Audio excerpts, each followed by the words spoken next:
wins. Moving on up slowly, getting there the hard way. Up slowly, getting there the hard way. Up slowly, getting there the hard way. This Up is slowly, getting there the hard way. this Christian Up is slowly, getting there the nerd. hard way. This Christian Up is slowly, getting there the nerd. hard way.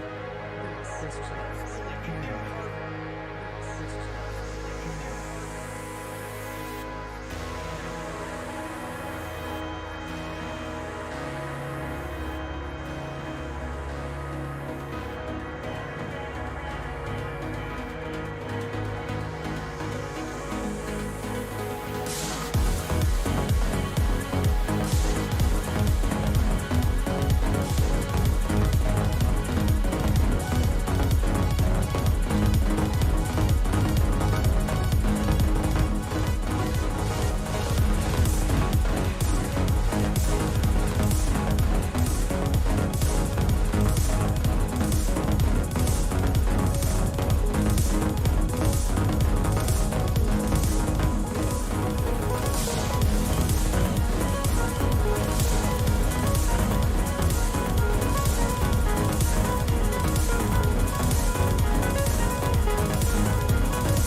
down for just a moment.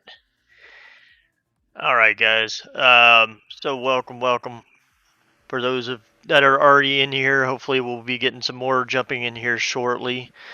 We've got the BlizzCon live coming up, so starts in about 3 minutes. So we'll be watching the. We're actually going to go through and just watch the Blizzard part. Apparently, you can just go in and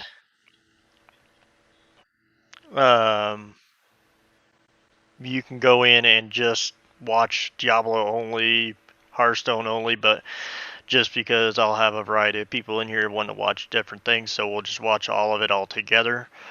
So I hope you'll enjoy it. If you'll have any questions about any of the games, any of that stuff, pop it in here. I'm going to be taking some questions, and hopefully I can get into some of the questions and answers tomorrow for some of the games. So if y'all have any, drop them in there. Alright, well, hope y'all enjoy. I'll be turning off my scrubby face off here so where y'all can watch everything, and I'll take all that stuff off to where y'all can just watch and enjoy.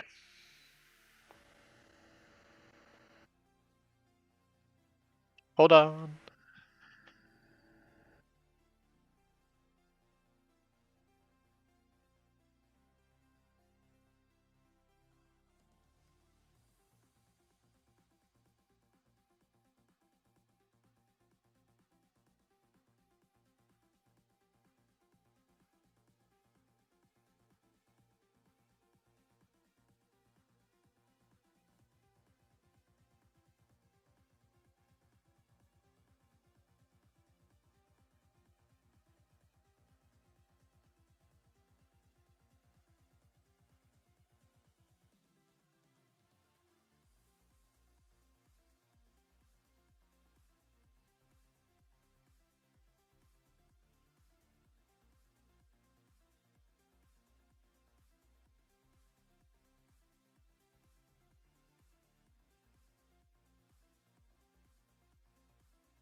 That feeling of just knowing a game is right for you when you first lay eyes on it is such a great feeling.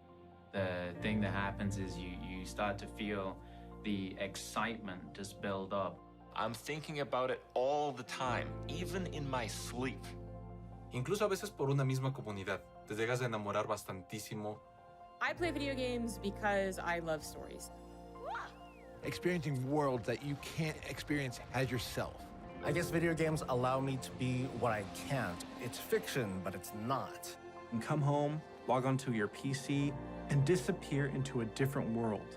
I am a part of something bigger, a part of something beautiful. As an autistic person, video games give me a place where I could be in a world that made sense to me. Well, I will tell you that all of my family play video games. Me and my brothers, we would share the computer 1 hour at a time. 저는 제 와이프랑 게임을 가장 많이 해요. I'm really enjoying playing video games with my dad. My children. My little sister. That connection between video games, allowing us to converse with each other, added a lot to our relationship. Games like the World of Warcraft let me meet people that I probably never would have. I can honestly say I met some of my best friends through playing games. We have this connection that allows us to share our joys, to share our achievements, to share our growth together. Every time I'm able to achieve something, I'm able to make myself proud. Killing heroic Black Hand back in Warlords of Draenor was one of my favorite memories. I managed to find that one hidden pylon with my one Mutalisk. We beat hardcore Inferno Diablo. I was able to hit gold in competitive in Overwatch. I had someone say, oh, I can't lose to a girl. And I beat that guy. So I was able to slay this warlock as a little gnome holy priest, freaking out and screaming the whole time. Adrenaline through my body was going crazy. Pela caminhada ter sido tão prazerosa e pela conquista ter vindo. A gente se sentiu muito, caramba, a gente conseguiu algo incrível aqui. I killed the Lich King! I killed the Lich King!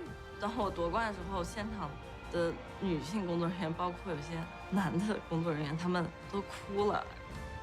Many years ago, I was doing a quest in Terracar Forest, and a lovely little mage came up and said, "Would you like a hand?" They helped me for the rest of the day. We've been married now for over a decade. Those video games filled a void. They filled the friendships that I didn't have.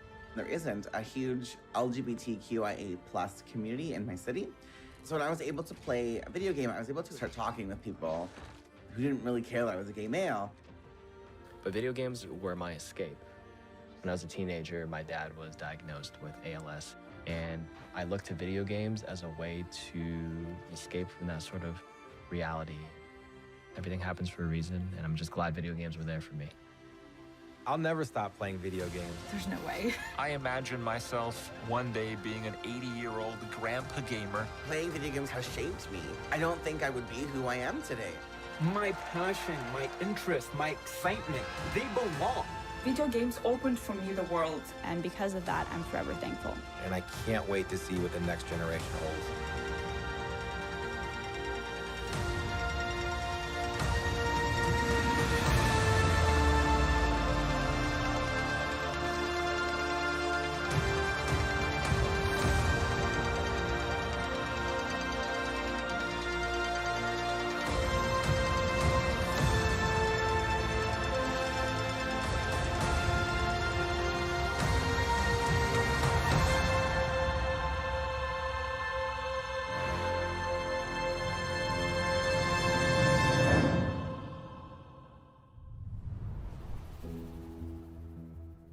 Welcome to Blizzcon Live, a celebration of 30 years of Blizzard communities, Many years ago, 30 I was doing a years quest in of Terracar Blizzard Forest, games. and a lovely little mage came up 30 and said, "Would you years like a hand?" is They helped me for the so rest of the many day. years. We've been And married last now for year over a decade. maybe felt like one of Those the video longest games of all. filled a void. They filled But throughout the friendships years that I didn't of Blizzard have. There isn't Entertainment, a huge from 1991 to LGBTQIA+ today, community in my city. many of us So when I can was able to associate play a video game, certain I was able to start games talking with with milestones in our people who lives. didn't really care that I was a gay Maybe male. you were a little kid But the video first games time you were my played escape. The Lost Vikings. You need Norton 360 for Or gamers. in high school when you first played a Diablo game. Or maybe you met your partner while you were playing World of Warcraft. That's the awesome thing about video games. They give us experiences that are relevant to the times in our lives and experiences that we carry forward with us. Games are here for us during good times, and they're here for us even when we feel alone or maybe uncertain.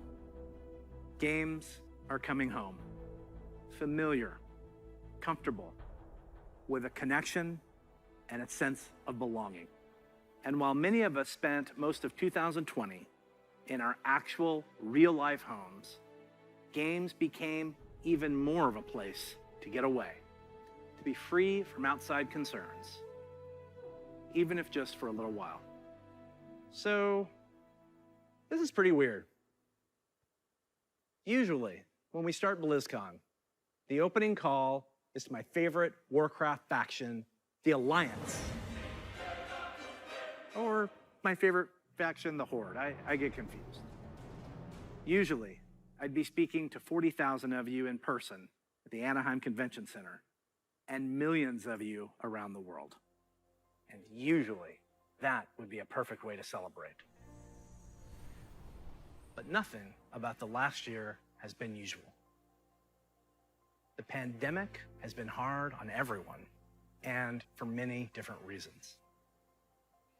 But if there's one thing that the last year has taught us, it's that being apart physically doesn't stop us from moving forward. It doesn't stop us from connecting with our player friends around the world, diving in as warriors and heroes, and checking on each other as humans. It doesn't stop us from sharing our latest epic gaming story or celebrating those of others. Games continue to unite us. Now, to be honest, I wasn't sure how well Blizzard could work from home. There are thousands of people, all needing to work together in creating our universes, games, and experiences. Never has it felt more true that it takes a Blizzard to make a Blizzard game. And in 2020, it became clear that the magic of creating at Blizzard isn't just tied to a physical location. It's tied to the people who work here, and I continue to be so proud of each and every one of them. Thank you, Blizzard. We create these games and pour all of our energy and heart into them, but it is you, the Blizzard community, that brings them to life. And that's why BlizzCon Line is a celebration of you, the guild leaders, healers, DPS, tanks, innkeepers, Zerg, Terran, Protoss, Blackwatch, Shimada, the heroes of Sanctuary and of the Storm. These next few days are for you, our Blizzard community. For World of Warcraft, we'll be showing you what's next for both Shadowlands and Classic. I'm sure you're all burning in anticipation for that one. Hearthstone is getting back to its roots in a major way. We can't wait to show you how. We also have news for our Diablo community. Some of you were able to dip your toes into the depths of hell in the Diablo Immortal Technical Alpha. I really enjoyed seeing players embrace the multiplayer aspect of meeting in town. We can't wait for more of you to get your hands on it. So, it's only the beginning of the year, and already there is so much to look forward to, even though we can't yet be together in person. The Overwatch League will be kicking things off in spring, and we'll be watching closely to see if the San Francisco Shock can continue their championship run. World of Warcraft esports is back with the Arena World Championship and Mythic Dungeon International already in full swing in Shadowlands. StarCraft 2 and Warcraft 3 esports are going strong with our friends at the ESL Pro Tour. And qualifiers are already underway for the first online stop of the 2021 Hearthstone Masters Tour, with the first event taking place next month. But before we get too far ahead, let's take a look one last time to when times were a little simpler. In the early 1990s, the internet was a baby. CD sales had finally eclipsed cassette tapes. Cassette tape, it's a rectangle piece of plastic, and there's a tape inside, and music would get recorded on, and sometimes you needed a pencil to wind it and make it tight. I know, it sounds crazy. We were all playing video games on Super Nintendo, Sega Genesis, DOS, or Mac PCs. I personally was a master of config.sys and AutoExec.bat. So many simple things in simple times. If only we could relive them.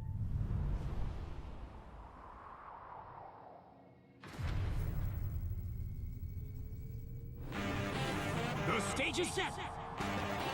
The green flag drops. Let the carnage begin! Holy Toledo! What a collection!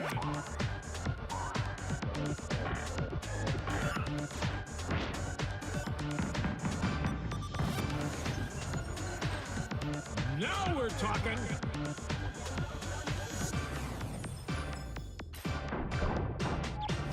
What a play!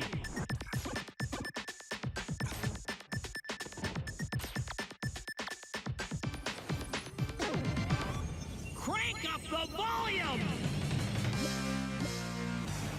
Unbelievable!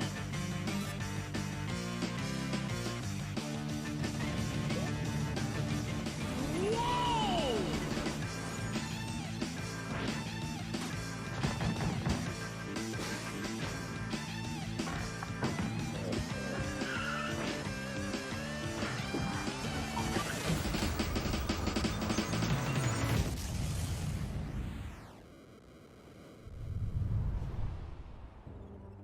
The Blizzard Arcade Collection, featuring the Lost Vikings, Rock and Roll Racing, and Blackthorn.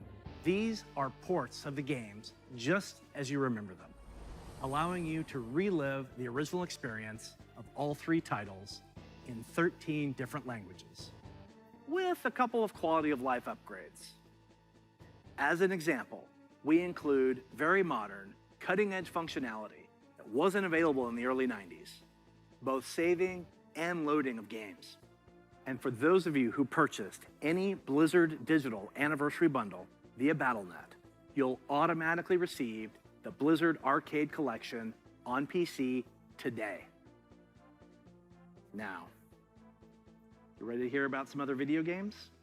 Let's hear what's next for World of Warcraft.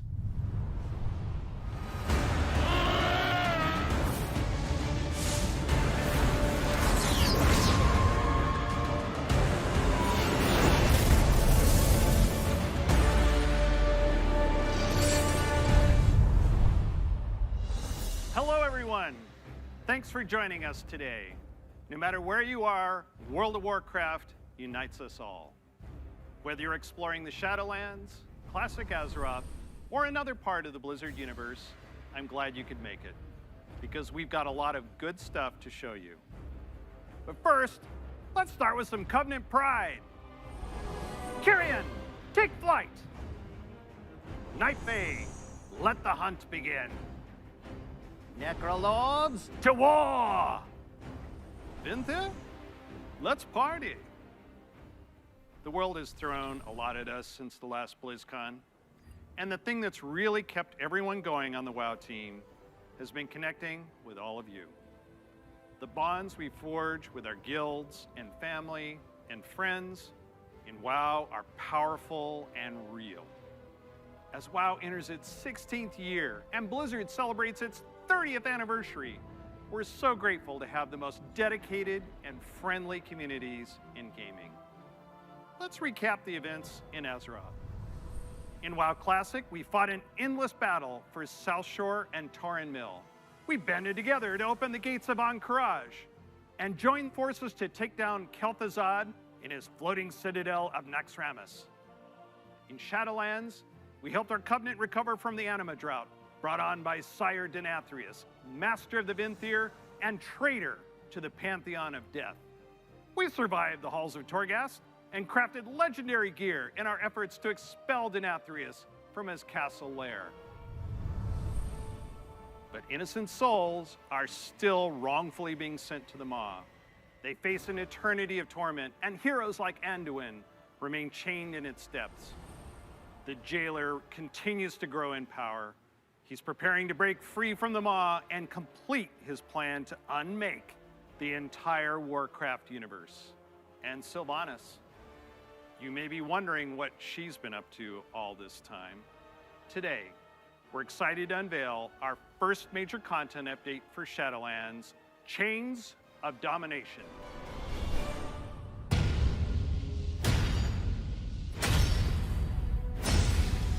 Look around you! What makes you believe you're not just a weapon? to achieve his ends. Enough! Join our cause, or be made to serve. Right now, you hold all the power. Make your choice, Sylvanas Windrunner.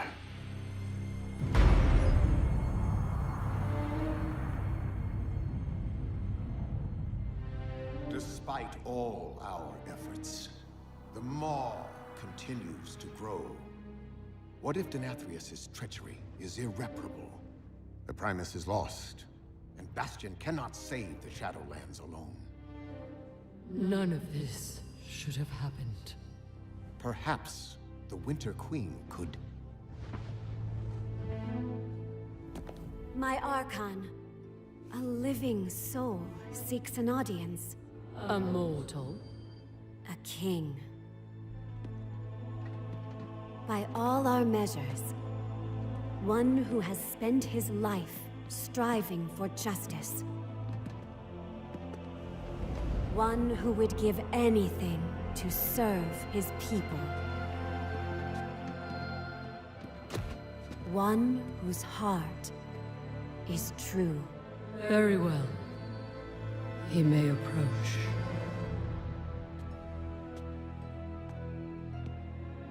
Step forward. My Ascended have spoken of you. The king held captive in the Maw. That prison could not hold me forever. Why have you come to Bastion? You have a key that I need. You will release this soul from your grasp. No. He is bound to me. Just as you once sought to bind your own brother.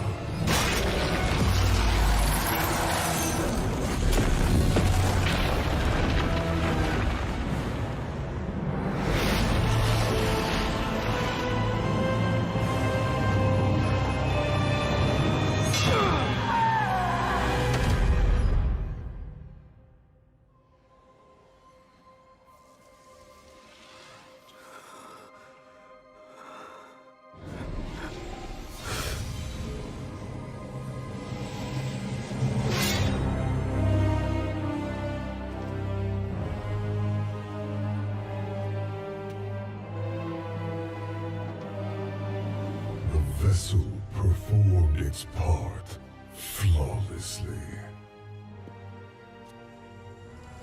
3 keys remain.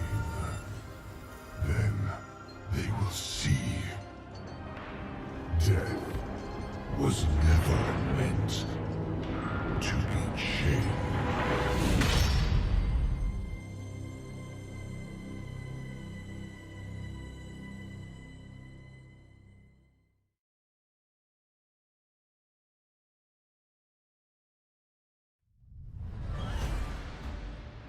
That is so intense. I know you probably have a lot of questions about what you just saw and what it means for the next stage of your Shadowlands journey. Later today, my teammates Ian and Jeremy will be telling you more about Chains of Domination in our Shadowlands update.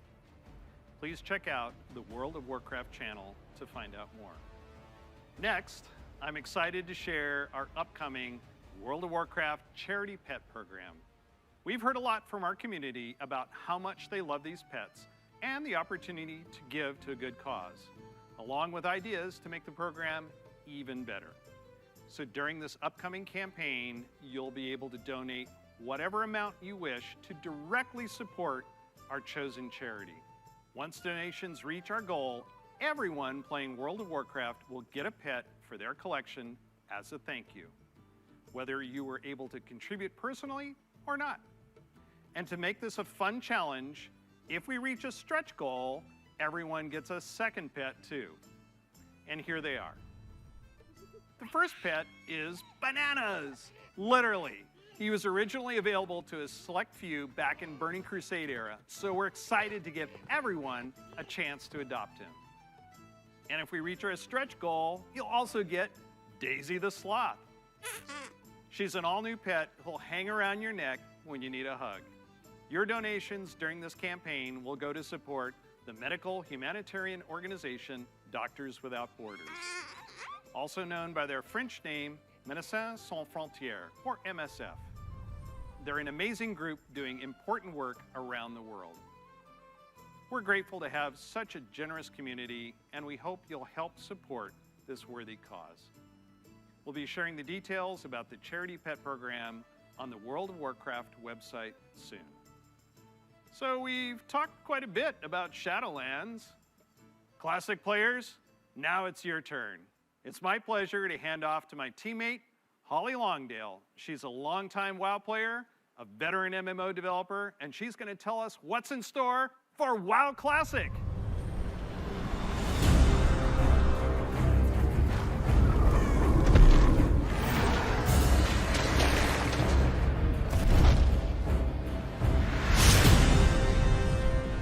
Hi, everybody. First, I'd like to thank all of you who have ever been part of the WoW community over the years. You know, online worlds like WoW have been a huge part of our lives for decades now. As a dedicated MMO fan and a developer myself, I remember hearing that Blizzard was going to be making their own MMO. And I thought, well, I guess I'll check out that beta. And sure, we all call the game WoW, but really, wow. I could not believe I got bit by the MMO bug again. I was so excited to be able to make a Night Elf hunter and be like that famous Dark Elf ranger from the books that I loved. I have to tell you, Azeroth was, and still is, a place I love to live. Since last year, I've had the great honor to work alongside the WoW Classic team to bring these nostalgic experiences back to life for longtime fans and a whole new generation of players. As a fan myself, I've had so much fun in WoW. From the simple things like drive-by buffing or making friends on that long haul from Teldrassil to Ironforge, all the way to the absolutely staggering, like when I jumped blindly through the Dark Portal and was running through Hellfire Peninsula, heard this terrifying noise, and then saw the Fell Reaver. Biggest roamer I had ever seen, and I was very glad I had feigned death in that moment. And that's the thing about WoW. These stories and experiences we all share keep us coming back time after time. With that said, I'm super excited to be able to share with you where our adventures are taking us next.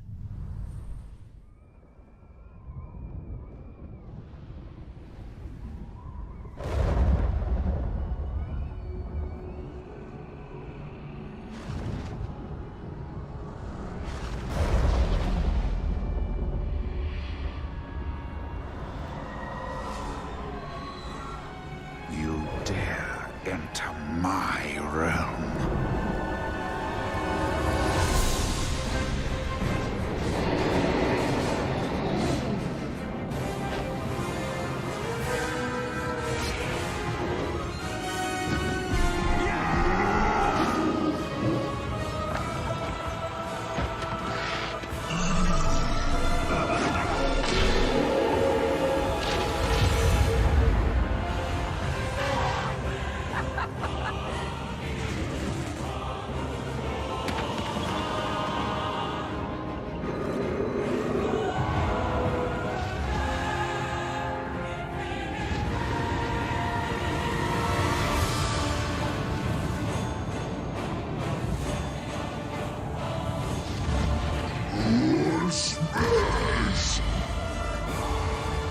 Your foolishness has brought you to this end. Take my blood and choke on it. Death to the outsiders! I'll turn your world upside down. You are not prepared.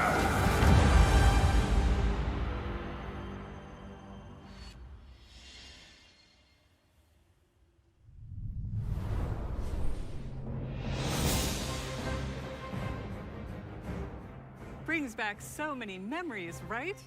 Like exploring the fungal forests of Zanger Marsh, or being awestruck at the chaotic magic alive in Netherstorm, the Draenei in Exodar, the Blood Elves in Silvermoon. I love playing them both. Do you choose to enlist the Aldor or the Scryers in your quest to fight the Legion? And of course, we can't forget gathering all your friends to fight Illidan at the top of the Black Temple. I can't wait to relive it all with you. Since the team first set out on their own quest to bring the original WoW back to life, we have learned a ton about what players are expecting from this kind of experience. We've also learned when to keep things just as they were, and where we all might be open to some changes. We're bringing all these lessons into Burning Crusade Classic, with our primary goal to bring back the same feeling you had when you faced the Fel Reaver for the first time, or when you were digging through piles of Felhound poop. Of course, we can't get this right without you, our incredible community. Soon, you'll be able to revisit Outland yourself when beta starts and tell us what you think. Later, all WoW Classic players are going to be presented with a meaningful choice for each one of your beloved characters. Do you want to move on into Burning Crusade Classic? Or do you want to stay in the original Classic era forever? Whatever you decide, you can do it all with your one WoW subscription. Now, I know I've thrown a lot at you, but don't worry. We'll be getting into the details in our panel later today. So stick with us. We'll make sure you are prepared. And now we're going to hear what's coming up in Hearthstone.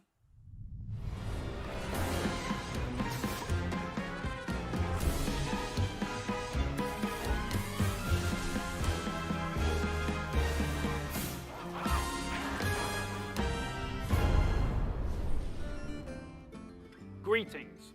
We're truly excited to share with you everything that's coming to Hearthstone this year. But first, let's take a quick look back at the year of the Phoenix. We added our first new class, the Demon Hunter, and ventured into the ruthless Outlands. Then we went to Skullman's Academy and got to explore dual class cards and their powerful synergies.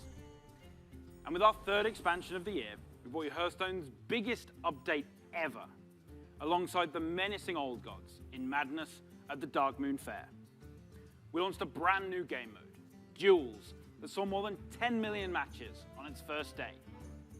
We also introduced our long-awaited achievement system and made a significant overhaul to the rewards and progression within the game. Now, it's time to say farewell to the Year of the Phoenix and see what's in store for Hearthstone this year. Welcome to the Year of the Griffin. Over the last couple of years, we've made big changes to Hearthstone. Throughout the Year of the Griffin, we want to keep delivering fun, new experiences and make sure that the tens of millions of you playing Hearthstone are always excited to log in. First up, we'll be giving the standard format its biggest shakeup ever, with the launch of the Core Set later this year. The Core Set replaces the old Basic and Classic sets with a collection of 235 cards made up of some of the best from throughout the years, as well as 29 awesome brand new cards. And the best thing about the Core Set is that it's entirely free. So there's never been a better time to get into Hearthstone. Here are 3 of Hearthstone's legendary dragons, reimagined to feel more up-to-date and competitive for modern-day Hearthstone. Ysera the Dreamer. You'll finally receive her full arsenal of dream cards right away. She's a nightmare for your opponents. Malygos the Spellweaver. He'll fill your hand with spells and is a powerful late-game play, worthy of the aspect of magic. And finally, everyone's favorite black dragon, Deathwing. He's still as destructive as ever, but timed correctly, he won't leave you empty-handed. We'll also be launching a brand new format, Classic, where you can play Hearthstone as it was when it first launched. the Classic format will be fully supported, complete with ranks and rewards using Hearthstone's original set of cards. So, if you want to relive the old school experience, then Classic is the place for you.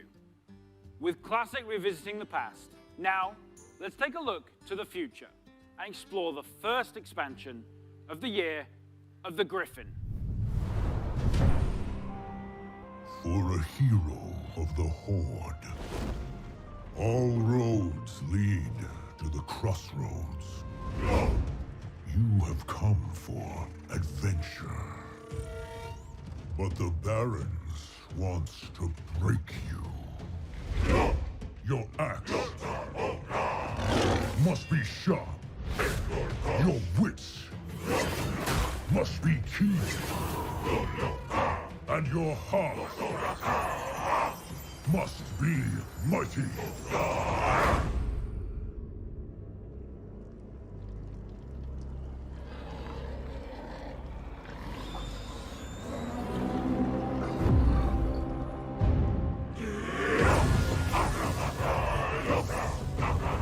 Strength and honor. This is who we are.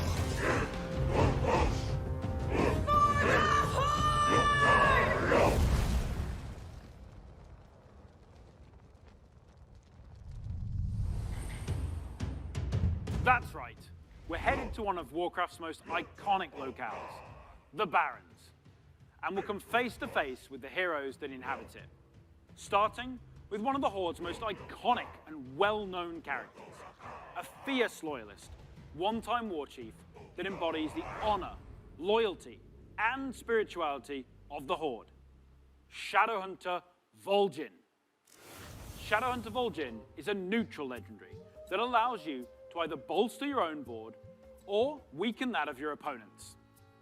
And to celebrate the announcement of Forged in the Barrens, this card is available for free for everyone later today.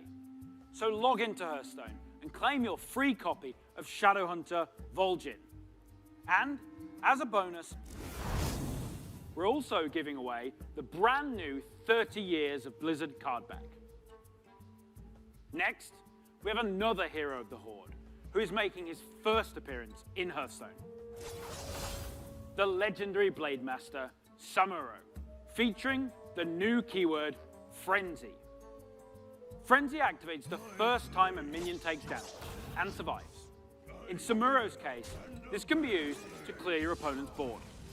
Heroes of the Horde, like Samuro, are famous for their combat prowess, but others, like Thrall, are known for their powerful elemental magic.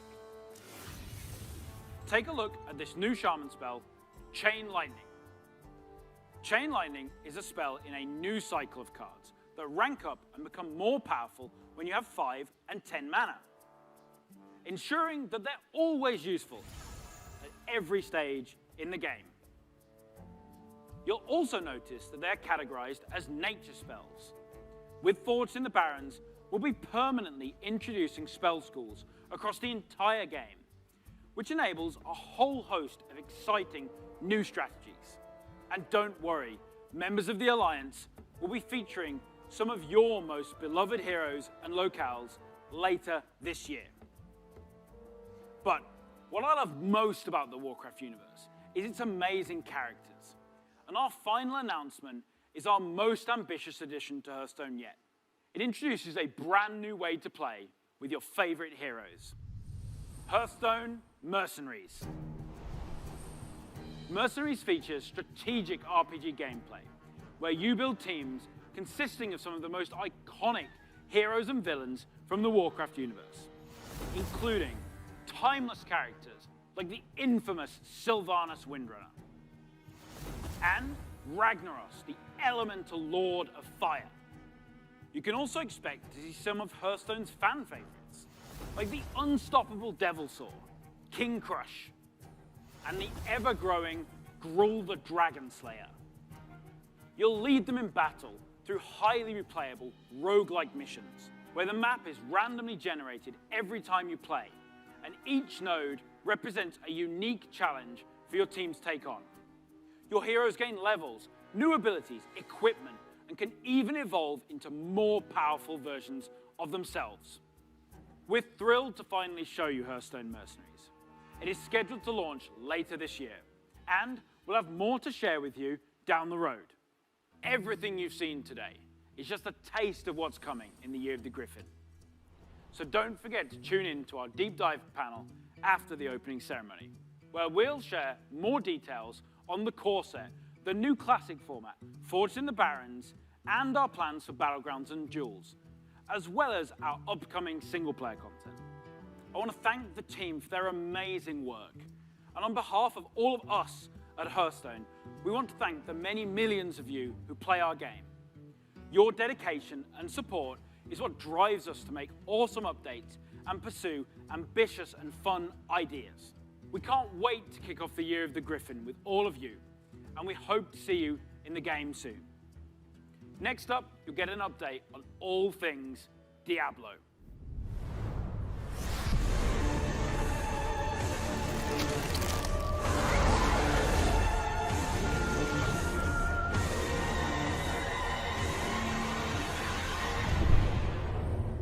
Hey everyone, thank you very much for joining us. I am so excited to kick off the Diablo segment of our show, and I am honored to be here on behalf of all of our Diablo teams to share the news and updates we have in store for you today. We've got a lot of Diablo to cover, and I hope you'll agree with me that it's a great time to be a member of this community. All right, let's kick things off with Diablo 4. We first shared our game with you during Blizzcon of 2019, and we've been truly humbled by your response. We've kept in touch through quarterly updates and sincerely appreciate the thoughts and valuable feedback you've provided as we unveil more and more of the game and share in its development. After all, Diablo belongs to you as much as it belongs to us. Most recently, we teased an update to our campfire screen, and savvy fans, of course, understood that we meant more than just the character lighting and fire visual effects. That's right. Today, we're happy to announce a brave new soul joining the barbarian, the sorcerer, and the druid on this dangerous journey back to Sanctuary. A class is one of the most exciting things you can announce in a Diablo game. This one is especially exciting to me, as it's a re-envisioning of one of the first classes to ever appear in the series. Let's have a look.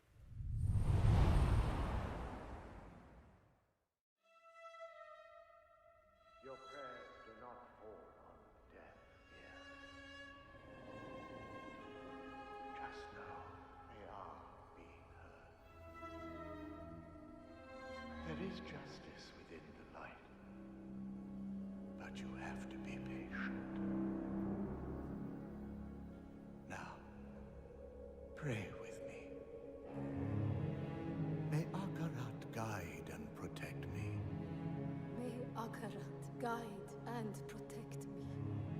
May he shepherd my soul May he shepherd my soul and grant it mercy. And grant it mercy. What are you doing here? This is not the time. But this is confession. And I have sinned. I was a thief who stole from those more fortunate. I strayed from your light and found my trade in the shadows. They call it murder. I say, job well done.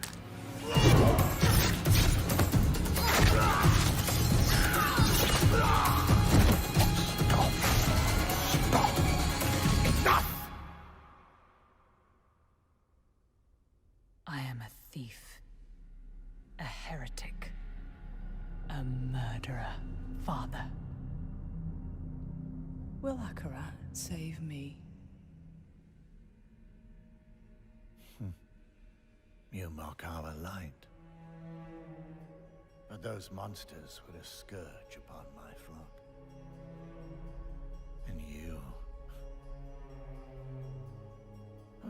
the answer to their prayers.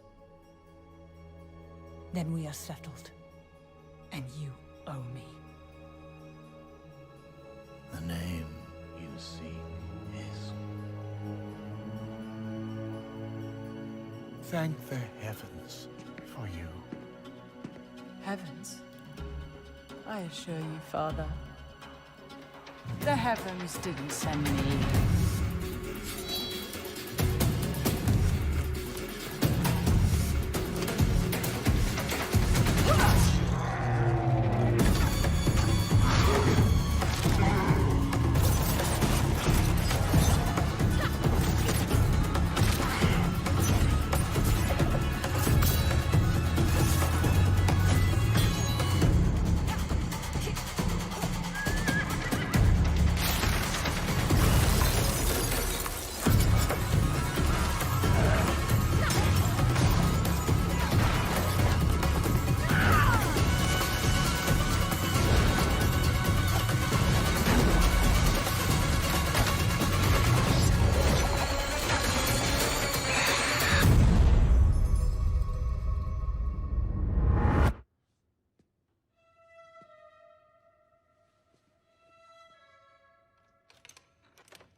The sound of that ear getting pierced by the hook is so brutal. I feel like it's gonna haunt me for a long time. I've been a huge fan of the Rogue ever since the original Diablo. Even seeing them come back as NPCs and mercenaries in Diablo 2's Rogue Encampment served as a great bridge between the games. With the setting of Diablo 4 being a larger world than we've ever played in before, we're excited to show you not just what the successors to the original Rogues in the series have been up to since the fall of their order, but also what some of the other Rogues in the world of Sanctuary might look like. The mantra for Diablo 4 has been customization first, and the Rogue takes this to a whole new level. From the beginning, the Rogue has been an incredibly flexible class, able to adapt to any situation. Our goal is to let you create the kind of rogue that you want to play. Whether it's an unrivaled archer modeled after the original Sisterhood, or a cloak and dagger rogue from the darkest alleys of Chaldeum, in Diablo 4, you will have the freedom to create the rogue that you imagine by customizing the looks, the background, and the playstyle of your character. Please stick around for our segment later today, where I'll be joined by other members of the Diablo 4 team to share a closer look at the Rogue class, as well as some of the open world gameplay that we're bringing to the game. Spoilers, those severed ears are not just for show. But Diablo 4 is not the only Diablo game we're talking about today. If you're looking for an authentic Diablo experience on mobile, we've got you covered. Diablo Immortal has everything you'd expect from a AAA action RPG. From the visceral combat and epic loot to an all-new story, bridging the gap between the events of Diablo 2 and Diablo 3. Later today, you can join the Immortal team, where they'll talk about some of the things they've learned from their recent alpha test and what's next for the game. But that's still not all. We have one last bit of very exciting Diablo news to cover. When you hear us talk about the classes, the items, or the stories of the early Diablo games, you may have picked up on the absolute reverent tone we reserve for that golden era of Diablo. Maybe you share that love of the classics, and just hearing us talk about them makes you want to take on Mephisto or Baal one more time, or maybe even for the first time. After all, some of our favorite moments happened a long time ago, and not just in Sanctuary years. If so, we have a special surprise for you today. Let's check it out.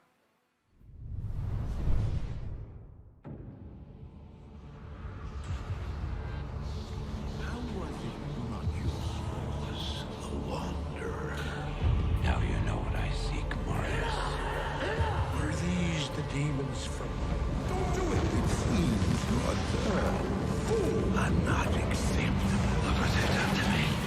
Arise, Diablo, Lord of Terror.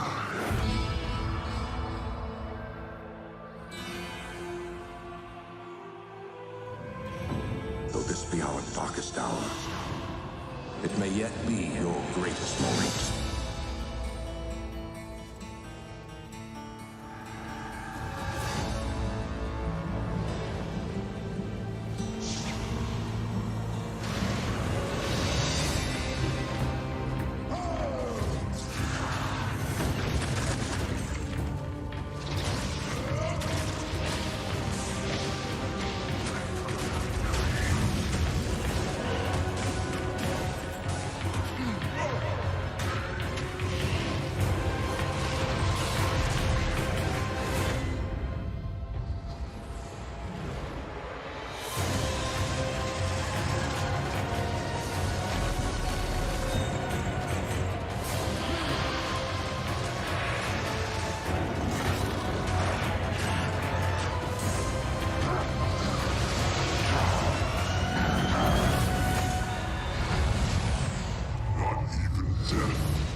After more than 20 years, the Dark Wanderer has returned.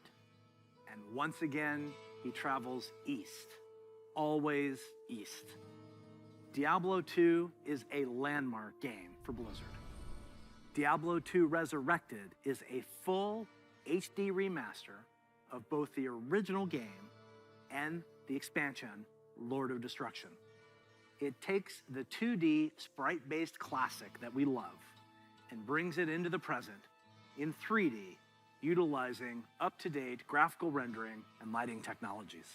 It also includes modernizing all 27 minutes of cinematics, recreated shot for shot with the explicit intention of preserving both the look and the pacing of the original movies.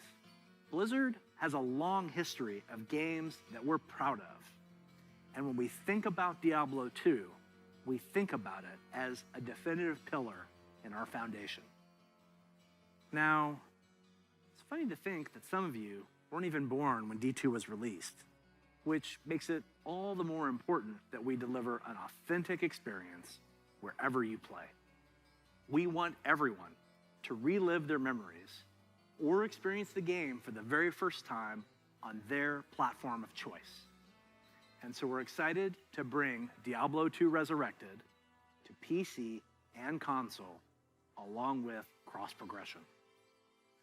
And for those of you who are in love with the original and you just wish it worked more seamlessly on modern computers, you can bring back all of that nostalgia exactly as you remember and enjoy the game in its original 2D form, much like we did with StarCraft Remastered. Obviously, there's a lot to talk about. Later today, Diablo speedrunner Mr. Llama will host a roundtable with members of the development team on the dedicated Diablo channel. If you are a Diablo 2 fan, I encourage you to take a look.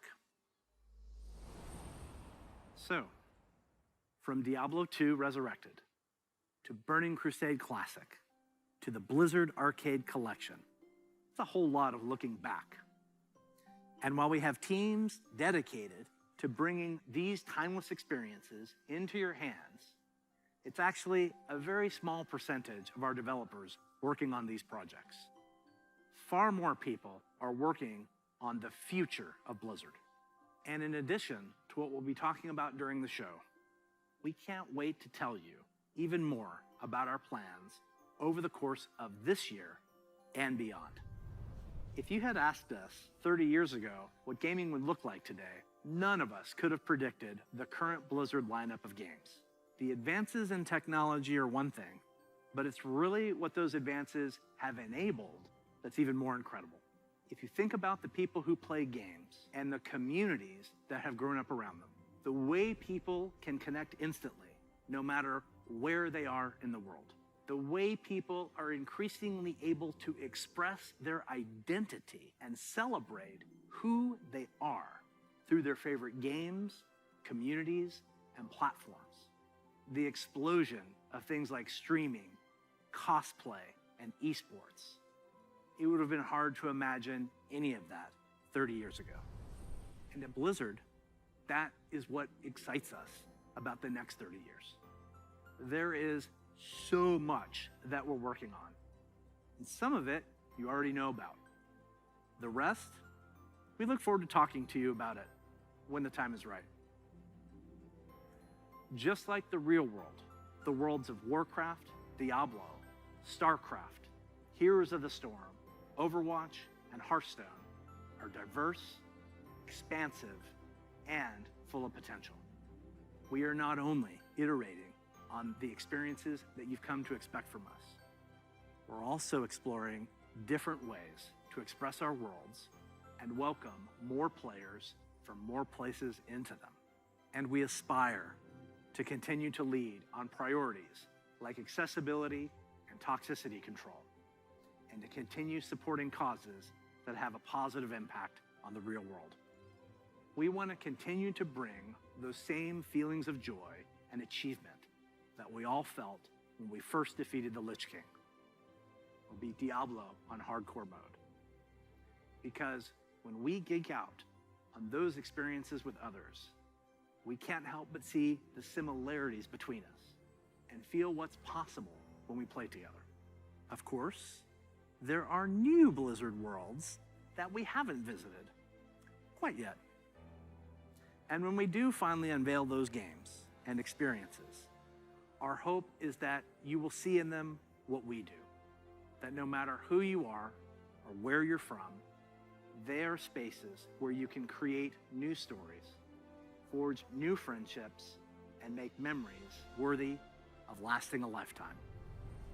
And through it all, our mission statement of being dedicated to creating the most epic entertainment experiences ever, along with our core values, led by gameplay first, will continue to guide our way. So on behalf of everyone at Blizzard, thank you for being on this journey. For me personally, it is the honor of my professional life to serve you, and the honor of all of us at Blizzard to be the caretakers of the worlds that you play in. We are so excited for what's to come this year, next year, and the next 30 years. Now, what's coming next for the show? Well, it depends on where you watch. For those of you looking for an update on Overwatch, check out the behind-the-scenes look into the development of Overwatch 2 over on their dedicated channel right after the conclusion of opening ceremonies. There, you'll hear about Overwatch 2, new content, new features, including new maps, hero missions, talent trees, and more of what we think will make Overwatch 2 a unique gameplay experience. For World of Warcraft, Diablo, and Hearthstone, you'll get a closer look on their respective channels. And on the dedicated strategy channel, some StarCraft legends will be going head-to-head in epic competition. Once again, welcome to Blizzcon Line. Be good to one another. Welcome home. Before we kick things off, here's a little something from a previous BlizzCon headliner. Hey, thanks for having us. We're Metallica. Thanks for having us at BlizzCon 2014. We would love to be there this year, but obviously can't be. So here we are, and this is for you.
I'm king of the world!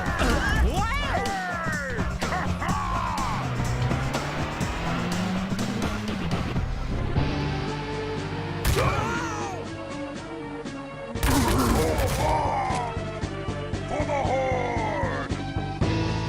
For Lordaeron!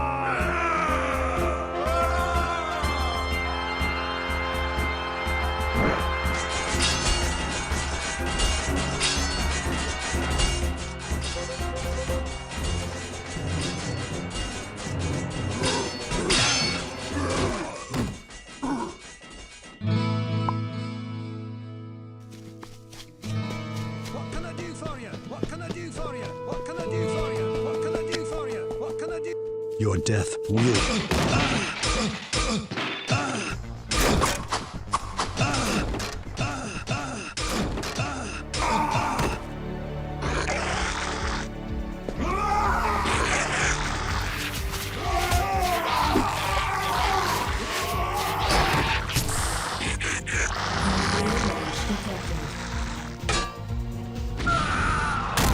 Morta Vespa Gaia Inu. Help! Help!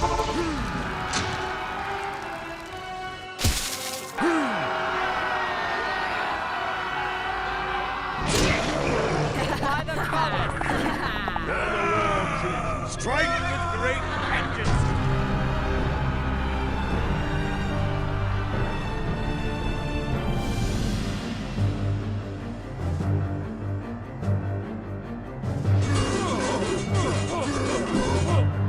You are not prepared! Frostmourne hungers for your soul.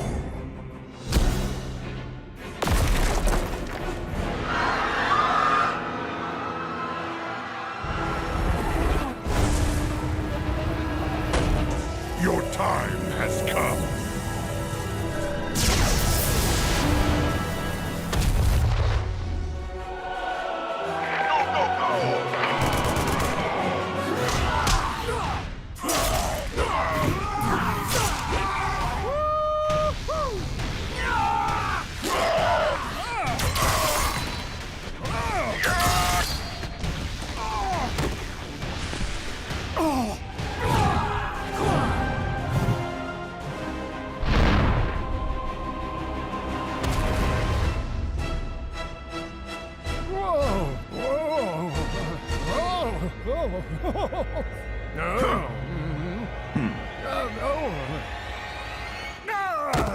Strange.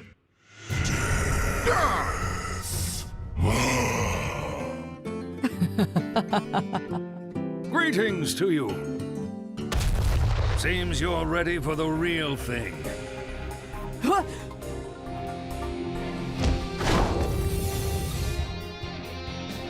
Watch your back. F it up! Hey, look at me! Oh, looks like we got an audience. I'm getting good at this. I am in the groove. Turret online. Surprise! Piece of cake.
Welcome everyone to our deep dive panel for WoW Classic. I'd like to start with some introductions with these fine gentlemen with me and myself. I'm Holly Longdale. I'm the principal producer for WoW Classic. A little bit about my background. I spent 13 years working on EverQuest. I started as a game designer and eventually became the head of the studio for the EverQuest franchise. That said, I've always been a WoW player since beta. So this is obviously a dream come true for me, and I'm thrilled to be here with you. I'm Patrick Dawson. I'm the production director for World of Warcraft. I've been at Blizzard for 15 years now, and have been on WoW for most of that time. Avid WoW player myself, and really excited to open up that dark portal again as we all step through it. And my name's Brian Birmingham, and I'm the lead software engineer on WoW Classic. I've also been at Blizzard for 15 years. I started on World of Warcraft. I spent about 3 years on Hearthstone as well, and then came back to the World of Warcraft team to work on WoW Classic. And it has been a great joy to me to work on this team. There's a lot to talk about today. Yeah. So earlier we announced, yay, Burning Crusade Classic is coming. But there's a lot more to it. Let's take a look at the features, because wow. I mean, wow, right? Wow. I was so excited by playing Draenei and Blood Elves. I played both, and I will say my heart's with Alliance. And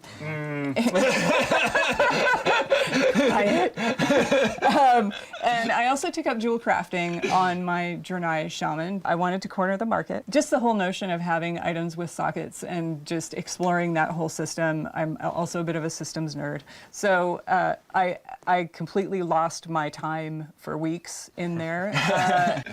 The Burning Crusade, I remember being there back then. I mean, it was our first expansion ever. So all the new features was like this really cool moment of like, what's coming next, what's going to happen. And one of the things that was pretty impactful to the game was Horde having Paladins and Alliance having Shaman. I mean, as an avid PvPer myself, I remember going back and trying to fight Shaman. I was Alliance back then.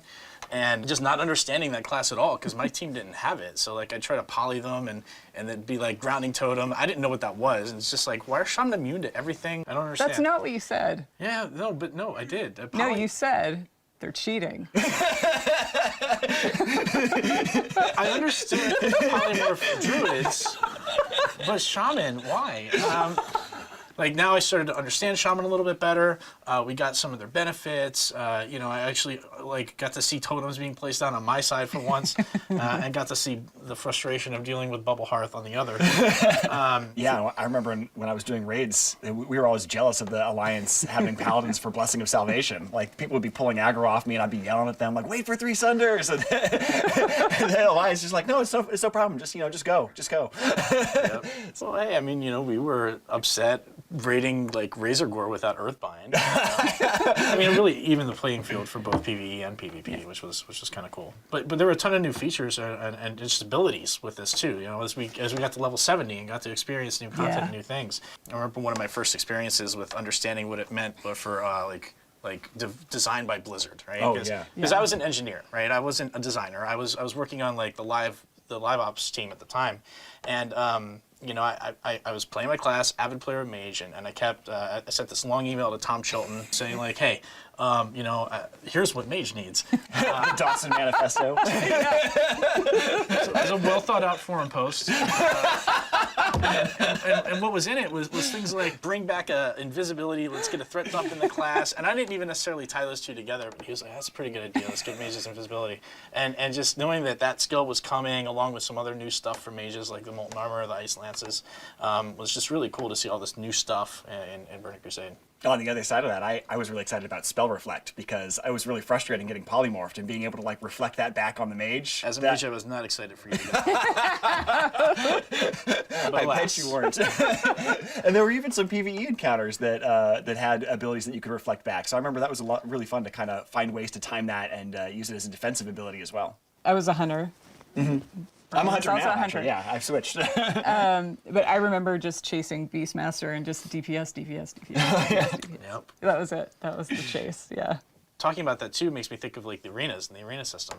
That was a whole new world for us, you know, with Battlegrounds and the way they worked before, like the way the matchmaking happened. Usually I was pretty competitive in PvP, so I would either get in there and stomp the enemy team who was just there to be casual, or, you know, even though like we were a good team, we weren't like the best of the best. So when we ended up going against one of those teams, it was just like, well, geez, we're just getting stomped now. This is tough. Arenas gave everyone an opportunity to play against equal-minded opponents, right? Mm-hmm. So if you were a little bit more casual, you get the opportunity to play against people who weren't maybe so competitive. Or if you were like cutting edge, go for it. Like try to be the best of the best. And what was great about that is it spawned an esport. Like that wasn't, we didn't design it for that. We just wanted people to have fun. But when we noticed like, hey, everybody's playing this, everybody's like competing in this, people are watching it, we had to embrace that. We started featuring it at Blizzcons, and we've been doing it every year since. Yeah, it's really awesome. I think one of my favorite things to recollect was the exciting zones that you would travel through. One of my favorite memories was actually in the first zone, Hellfire Peninsula, and it was adventuring around in Hellfire Peninsula, going around and doing all those quests, and always living in fear of the Fell Reaver. Because you'd be out there collecting parts from like a broken Zeppelin, and you'd be fighting off your Hellbores, and then all of a sudden you'd see the screen start to shake, and like these thump, thump, thump, and then and you're like, oh my god, I gotta run, he's right on top of me. Sound still haunts my dreams. Oh, I know, yeah, it's terrifying. Even in life, it's just feign death. Yeah, like, as soon as you hear it, feign death. Yeah, just get out of here. And then the payoff when you later go to Netherstorm, and they give you the quest, they're like, could you get me a part from inside the Fell Reaver? You're gonna have to kill him. And you're like, that guy? Like that guy that used to terrorize me? They're like, yeah, I think you could take him now. And that was such an exciting payoff to be able to like bring that full circle and go back and see him again. For me, I snuck into beta. I got really lucky because I could see the construction sign for some of the zones, and of course I ignored it and went and explored. So I remember running through Blade's Edge and just seeing dragon carcasses and skeletons impaled in the environment, and then moving on to Netherstorm. I just was blown away, even from Zangermarsh all the way through. Everything felt like its own world, and just to be able to go through that and just the delight of it and the epicness of it. And then you come up to Area 52. That's what I love about WoW, is you can have epic storylines and still find lightness in it. So I just loved it. I love it. I'm an explorer, so. You know, for me, I remember Burning Crusade really opened up a new gameplay type for me. I became a collector in Burning Crusade, right? And it kind of started with the Outdoor and Scryer rep. Because I got my outer rep all the way up, and then I was thinking about switching to Scryer, and people were like, "You're insane! Don't do that." And I was like, "I bet I can," just to prove people wrong. And I did, and it was cool. It was really fun. But then I started doing other things. Like there were all these new like mounts and pets, and I went back and even got some of the older reps like Thorium Brotherhood and Winterspring. But then like things like Netherwing Ledge came out. The world just opened up for me in Burning Crusade to really start my collection. Of course, we also had flying mounts, which I loved, and then decided to play with some friends on a PvP server, and was running around Hellfire, and Death from Above, which is likely just Pat. Probably. Yeah. You were flying around harassing people, Pat? I was getting a lot of honorable kills back in the day. So that's just a quick look at some of our memories for Burning Crusade, and that was 13 years ago. So that code has been hanging around for 13 years. And we're not just doing a save as Burning Crusade Classic. Oh no, it's a lot harder than that. So let's get into some of those details. So one of the challenges has been that we don't actually want to ship on the old code. And the reason for that is because it's got a lot of bugs and difficulties with the architecture that we don't want to have to deal with. But we do want that old data. And we talked about this when we did the original launch of Classic, was how the data is really the thing that describes how the game is supposed to be played and what things are supposed to happen in it. And so we want to bring that old data and we want to run it on the modern code, the same as we did for Classic. And there's like 750,000 rows of data that we have to go through and convert from their old formats to their new formats. And fortunately, we have really talented engineers, and we run automated scripts that go through this. But even after we've run these scripts, we have to compare them with how it used to behave and make sure that we've actually done the conversion correctly. And then there's even some things that are making it more difficult this time, like the fact that we've made a couple of minor changes or bug fixes in the Classic data. And we want to make sure that we keep those as we're going into Burning Crusade. So we have to merge those changes with the changes that happened with the Burning Crusade originally, and make sure that we have a coherent set of changes that make sense to bring us from Classic into the Burning Crusade. There's an enormous amount of time spent looking at, okay, this is how it came out now. We have a reference client that is the original. That's right. We do use the old code for that. Yeah. So like we still have it. We just don't want to ship on that anymore. But we have like the old code with the old data, knows exactly how it's supposed to behave. So those things work together, and we can bring that up internally and take a look at it and say like, okay, this is how it was back then. This is exactly what it used to look like. And we do sometimes find things that are bugs we still want to fix, but a lot of times it will tell us like, oh, this thing is not a bug. This is actually the intended behavior, or this is something we don't really remember right. There's a tendency to want to chase your own memory, like, I remember it being like this, and it's like, no, it's not always exactly the way you remember it. Everybody has that kind of human failing, even us, and so a lot of times we'll have an argument about, I remember it this way. Well, I remember it this way. Let's go and check. We can look. Well, another reason to ship on the new code is really just the years of stability improvements and the fact that the world didn't look the same back in 2007 as it does today. Like, That's true. There wasn't cloud architecture at that point. I remember I had the privilege of being on the live ops team where I got to see what all the servers looked like and how it was all architected. And to pull back the curtain on this a bit, the way it was is everything was its own like server, right? Like they didn't really talk to each other very well. So each realm had 11 blades on it. And these blades were just bare metal blades, and like one blade was for Azeroth, one blade was for Kalimdor, one was for Outland, and then we had some for instances. And back then what would happen without cloud is you would try to request resources, and maybe a lot of people were running dungeons. And so it would give you back things like transfer aborted, instance not found. Oh boy, like we don't want to go back to those days. So now we can take advantage of things like the cloud and not have those resource issues. So shipping on this new code is a big improvement in stability. Yeah, and so we're weaving all these threads together. We did finally get a build for Burning Crusade Classic. Super excited. When the team gets together, we're preparing for a playtest, and we go to create our characters, and we see this blood elf who, he remembers the sun well. He forgot his pants. Yeah? So everything didn't work the first time? What? I know. Yeah, I did mention like we had to go through and check for problems in those conversion scripts. And so yeah, sure enough, what's going on here is that this guy thinks he's dressed, but he isn't. And you can see why he thinks he's dressed if you look down. Does that happen to you a lot? Only in my high school dreams. You can see if you look at his calves, you can see that he's got they're flared out because he thinks he's wearing boots. And the way this system works is we first set the geometry up for all the items that you're supposed to be wearing, and then we layer on various images that we call textures, and we'd use those to build up a single composite texture that's then wrapped around the geometry. But of course, in this case, when we were layering them on, none of the textures were assigned, so it just started with his naked body, and then was going to go layer on textures and didn't find any. So it thinks he's dressed, and so it's removed the underwear because it thinks it's put clothes on top. But there aren't anything there. They're all just completely transparent. So it's almost like the Emperor's new clothes. He's wearing invisible clothes, only in this case, that's really what's happening. It's crazy. And then, of course, I wanted to try Draenei because that's where my heart lies. I'm an Alliance girl. And this Draenei looks to be heads above the rest. That's not the Exodar. Yeah. No, definitely not. It's Dunmorrow, right? It is, and that's exactly the problem. It looks like the Draenei's too tall, but the real problem is that we're in the wrong place. And so, yeah, when you go to the Dunmorrow character select screen, of course, the camera is positioned for much shorter races like gnomes and dwarves, and so it's about knee high on a Draenei. And then water. Really, Brian? We have water in Hellfire? Yeah, so Go for a swim. it turns out that Outland has a funny, unique feature that it doesn't have any oceans because the water just all falls off the edges and goes out into space or something like that. I'm not sure how that works in the game universe, but Magic. but yeah, there's no ocean there. But we had accidentally flagged it to generate ocean, so we ended up flooding the entire world with an ocean until we found that and turned it back off.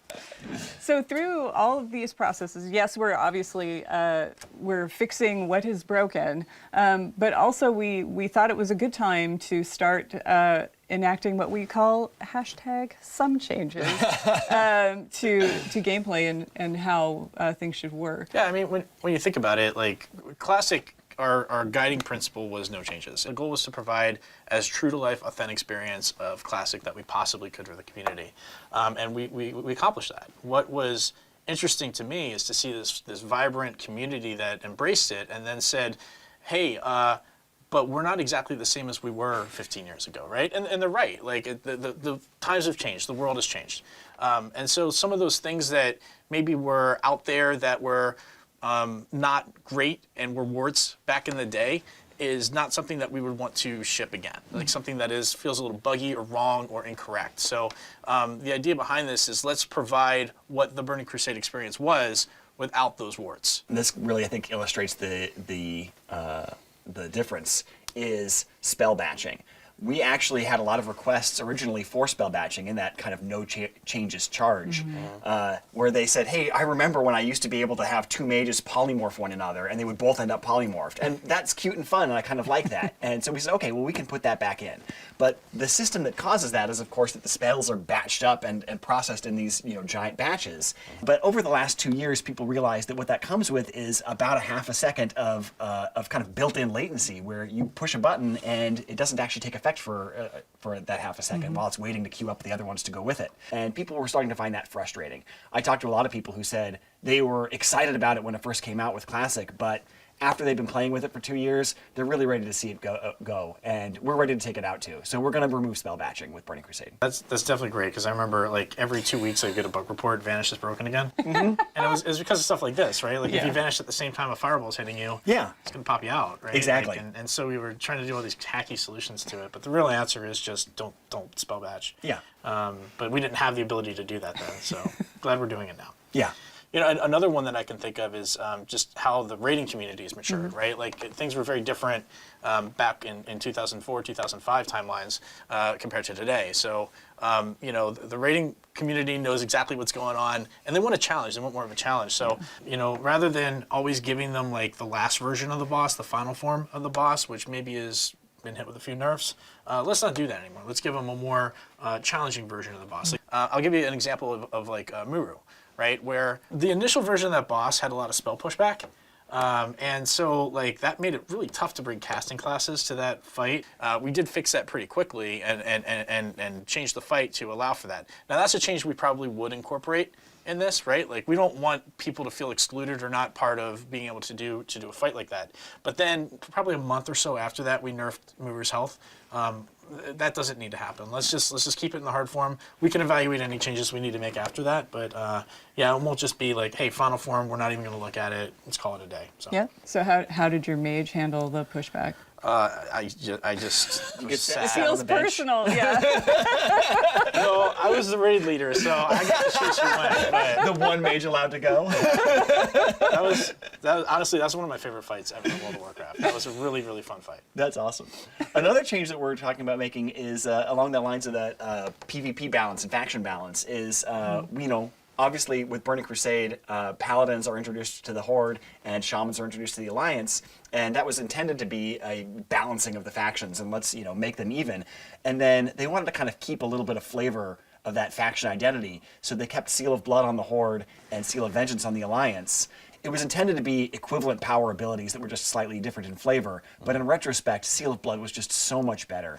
And so one of the changes that we are going to make is we are going to give the opposite faction's seal to the other faction, but we're going to do that at max level. So we keep just a little bit of that faction identity, where Horde will get Seal of Blood at level 64 on schedule, and then get Seal of Vengeance at level 70. And similarly, Alliance will get Seal of Vengeance at level 64, and then their equivalent, Seal of the Martyr, at level 70. Another thing we want to talk about is arena teams. When it first came out in Burning Crusade, the arena team system only let you have the same number of players on your team that was the size of the bracket it was for.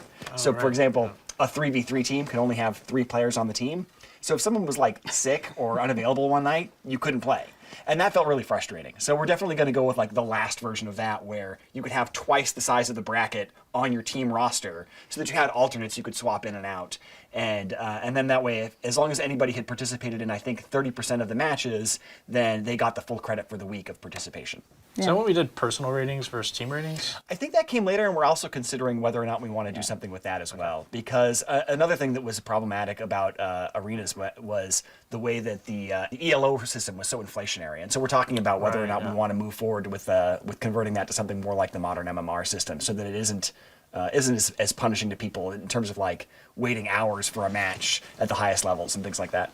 And another change, we're going to give players access to Blood Elf and Draenei early, so that before we actually open the Dark Portals, you'll have a chance to level those up. That's definitely not something we did originally. I remember I had a friend who was really frustrated that the rest of us were all running around in Outland, and he was like, I'm still back in Outlands. What is going on? When can I play with you guys? So I'm really glad we're doing that. Doing that with pre-patch? Yes. Yeah, that's the plan. Very cool. Pre-patch will come out and you'll be able to go start your Blood Elves and Draenei. And then content. So we've got some phases happening. Yeah. So the content phases that we got coming are exciting. We're going to start with Karazhan and Gruul's Lair and Magtheridon's Lair. And we want to start with just that released because we found with Classic that people really enjoy that kind of gear progression. And that's where all the tier 4 gear is with those raids. And we want people to have an opportunity to level up, catch up to their friends, and all kind of go through these things together. So as we unlock each chapter, we want to make sure everybody's had enough time to be part of that chapter. And the next chapter after that will be Phase 2, which will be Serpent Shrine Cavern and Tempest Keep.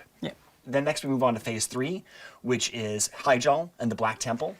And the reason that's a change is, of course, originally Hyjal was available from the launch of Burning Crusade, but nobody could really get in there because of the way the attunements work. So we'll unlock that as a later chapter alongside Black Temple. And then that'll go with Arena Season 2 at that point. And then Arena Season 3 will come out alongside Zulaman with a little bit of catch-up gear for anybody who's taken that long to catch up. It's another smaller instance, a 10-man. And then finally, Phase 5 will be Sunwell and Arena Season 4. It's been a very busy year. It is. It's an expansion with a lot in it. And so we spent a lot of time talking about Burning Crusade Classic and Burning Crusade, which is exciting. We're very excited about it, but there's a lot to talk about. There's a lot coming, and we want to walk through how this is going to materialize. Well, really the question is, we have a diverse player base where people have a lot of different wants and needs. And how do we get there? How do we get to the Burning Crusade? Well, the first group of people that we wanted to make sure that we were serving well is those people who do want to go to the Burning Crusade. We feel that most of the community is interested in this. They're going to want to do this. We want to make it simple and easy for them. So how are we going to do that? As we said earlier, you're going to be able to make a choice. So we'll talk about and explore these choices in some detail, and I'll give you some examples. So to start with the current servers you're on now, Classic Live servers, are going to become what we're calling progression servers. And what that means is the servers that are live now will always unlock any expansion we release. So when we get to our patch day, you're going to be presented with a choice. Do you want to continue on into the Burning Crusade, or do you want to move to Classic? So in that space, you're going to do that for every single character. So for my example, I'm on Worm Rest Accord. So I've got a level 60. I am definitely taking that on through to Burning Crusade. But I've got a couple of mid-levels that I know I want to move with my friends. Those are characters I level with my friends in Classic, and I want to continue that journey with them. We want to make it as easy and seamless as possible to just get right into Burning Crusade, but there are options. That's awesome. I'm excited to hear that. I know there's a lot of my friends, for example, who maybe didn't really play Classic when it first came out, right? And so now they're behind, and they're interested in playing the Burning Crusade. This was, for a lot of people, their favorite expansion that we've done. We want to make sure that those people are served too. And one of the ways we could do that is provide a boost to people who are interested in coming back, that maybe aren't interested in doing the classic WoW experience, but really want to hop right into Outland as quickly as possible. Yeah, so the team, we spent quite a bit of time discussing it because we want to make sure we respect the time of the people that have been playing Classic for 2 years. But also, we want people to be able to enjoy Burning Crusade if they loved it the first time and maybe miss Classic. So we are going to offer a level 58 boost for purchase, but it does come with some restrictions. So it's going to be 1 per account. It's not going to be usable on Blood Elf or Draenei. It'll have some dungeon blues. It'll have level 40 mount skill, no professions. It's the basics, basically your Outland starting kit. That's cool. That's a really great way to jump into the game for sure. Yeah, I like that. I'll be looking forward to that. Look, I know a lot of people came back to play WoW Classic, and that's all they want. That's all they ever wanted. They're like, you know what, Burning Crusade, that's awesome. I'm sure some people are going to love that, but for me, I came back for WoW Classic.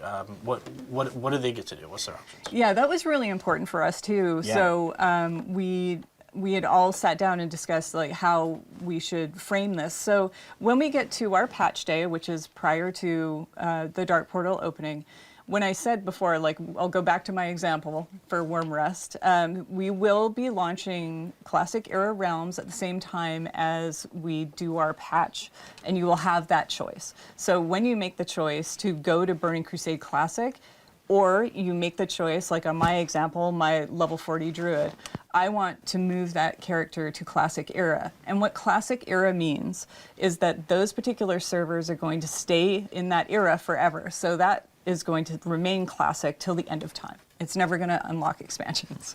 You'll be able to make that choice for every single character. Do you go on to Burning Crusade, or do you choose to go to Classic Era? Let's say, you know, you're behind the times a little bit. You'll still be able to have that choice. We haven't locked it to a time window. You're not going to miss the boat to Era. The choice sounds awesome, and choice in WoW is something that's meaningful. It's always been meaningful. Yeah. And I think it's something that's important when we look at the community, that you're going to choose to go to the Burning Crusade or you're going to choose to go to Classic. You know, some people may not be comfortable with that choice. And while we think that choice is important, we also recognize that there are folks that are going to want to play both, right? Like, yeah, see, right here. Maybe you have some stuff left to do in Classic that you wanted, and you want to keep that character in Classic, but you also are interested, that same character wants to raid with your friends. That's exactly TPC. So what does that look like? How do we make that happen? So we're going to actually offer a paid service to let you make a copy of your character. And I know, like, a copy's a big deal. So like you said, like, this is something we don't want to make just an automatic choice for everybody. But I know that for me, it really is going to be like that pull to go to both places. So I want to be able to say, like, you know what, I'm willing to pay some money for this. I want a copy of my character that lives in Classic Era forever, while I also go to Burning Crusade with that with that character. And that way I can stay with my friends who are really excited to go to Karazhan. I'm really excited to go to Karazhan. I want to see my hunter go through Karazhan, but if I'm missing like a couple pieces of my tier 3 set from Naxxramas, I still have an opportunity to go find a new guild there and go through Naxxramas again until I finish that set. We're going to be spending a lot of time communicating these details. So even as much detail as we're giving now, it's very high level. There's going to be a lot more detail to come, so keep an ear out. But with that said, so Pat, when's all this happening? Oh, soon. Yay!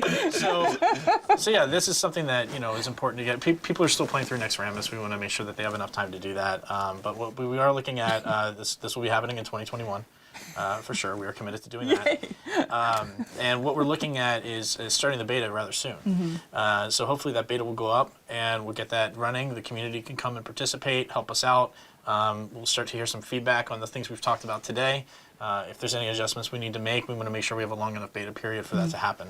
And then we'll get that out to the players so you can all enter the Dark Portal. Yay! Yeah, it's exciting. So any final words? Yeah, I just talked about the beta, and I will say just to the community, you all have been so instrumental in making Classic the success that it has been, and you will be equally instrumental in making the Burning Crusade a tremendous success also. So please get in that beta, play, give us your feedback. We want to hear all about it. So enjoy, welcome, and let's have some fun. Yay. Yeah, and it's been the highlight of my professional career to work on WoW Classic and have the support and love of this community. It is really special to me, and I'm really excited to be sharing this with all of you in the Burning Crusade. Yeah, and for me, I've been playing Classic since it launched, and I wasn't working at Blizzard then, and it's changed my life, obviously. So from me and the entire WoW team, we want to thank you for bringing Azeroth to life for us. So we will definitely be seeing you in game in whatever flavor you choose. And until then, stay classic.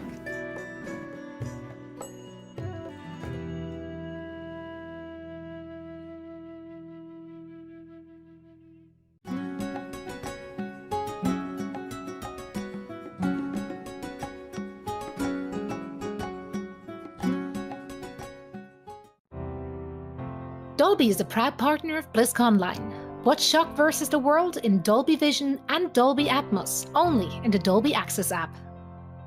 Coca-Cola, the official refreshment of Blizzcon Online.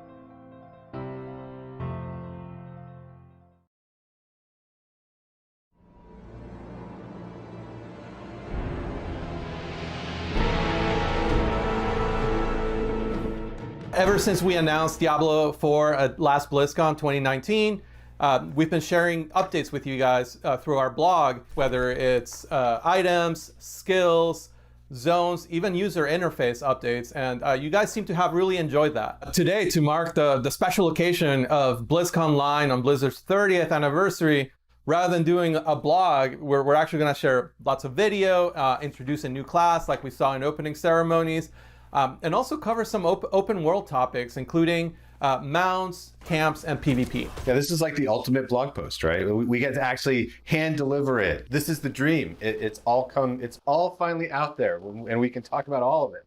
Just in case some of you guys missed it during opening ceremony, let's take another look at the Rogue Announce video.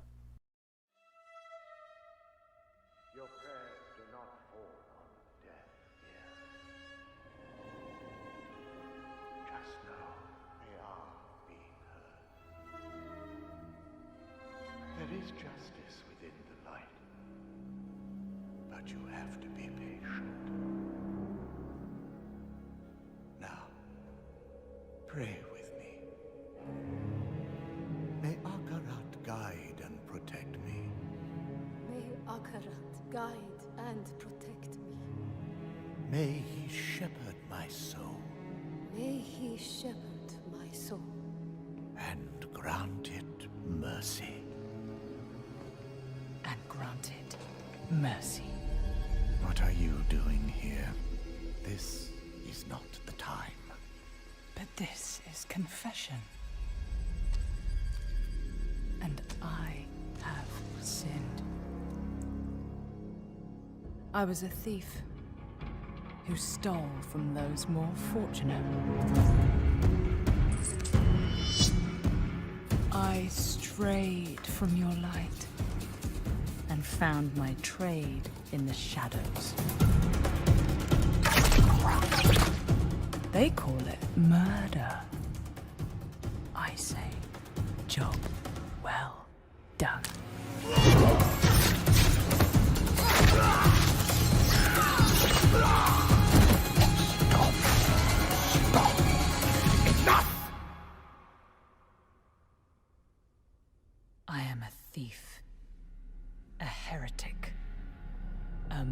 murderer, father.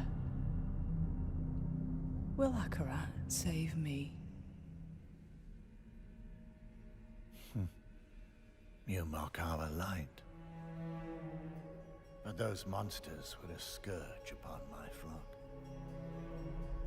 And you were the answer to their prayers.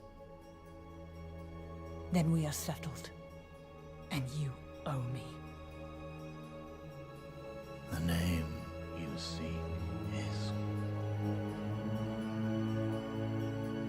Thank the heavens for you. Heavens? I assure you, Father, the heavens didn't send me.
Wow, I love that ending.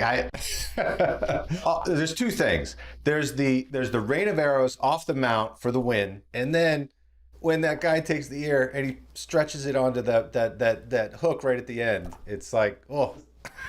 That ear box never gets old. You know, I always wonder where all those ears from Diablo 2 when you kill other players went. Now you know there's some creepy guy in a church collecting ears and putting them in a box. Just what we always thought. No spoilers, but we're going to be hearing a little bit more about World PvP a little bit later in the segment, but ears are definitely making a comeback. But let's go back to the class, because there's just nothing more exciting to be able to introduce to a Diablo game than another class for players to check out. Yeah, this is a pretty cool thing. We don't get to do this very often, right? I think it was you that said that, John. There's always room around the campfire. There's always a little room. We had kind of like very core archetypes to begin with. The brute strength of the barbarian, the arcane knowledge of the sorceress, kind of a return of a shape-shifting classic with the druid. No RPG lineup is complete without that dexterity class that's kind of like defeating enemies with finesse, with speed. And we kept coming back to just the idea of bringing it to the kind of the godfather of all dexterity-based archetypes, the rogue that we saw in Diablo 1. I mean, you got to be excited to have the rogue back. I mean, I know that like when we were exploring different classes, like you had talked about some of your experience with Diablo 1, right? Oh, for sure. So one of the things that's super cool is like the rogue was always able to adapt their playstyles. So fans of Diablo 1, Diablo 2 rogues will be able to create very archetypical rogues, starting with the weapon selection. On the melee weapon side, rogues can use swords and daggers, as well as bows and crossbows on the ranged side. You know, just those sort of dagger attacks mixed with bow attacks, it's like, it just looks great on screen. With all the classes having this real strong identity as far as the animations and what they do, you think about the druid and shapeshifting, or the barbarian with sort of, you know, his leap attacks. There's just all these great things that you discover with the rogue that you can't really do with other classes. I love that you can start cosmetically from such a iconic place where you're wearing the red armor, you kind of look like part of the sisterhood of the Sightless Eye from the original games. You know, you can maybe even add some tattoos into the mix, some scars, make that rogue your own.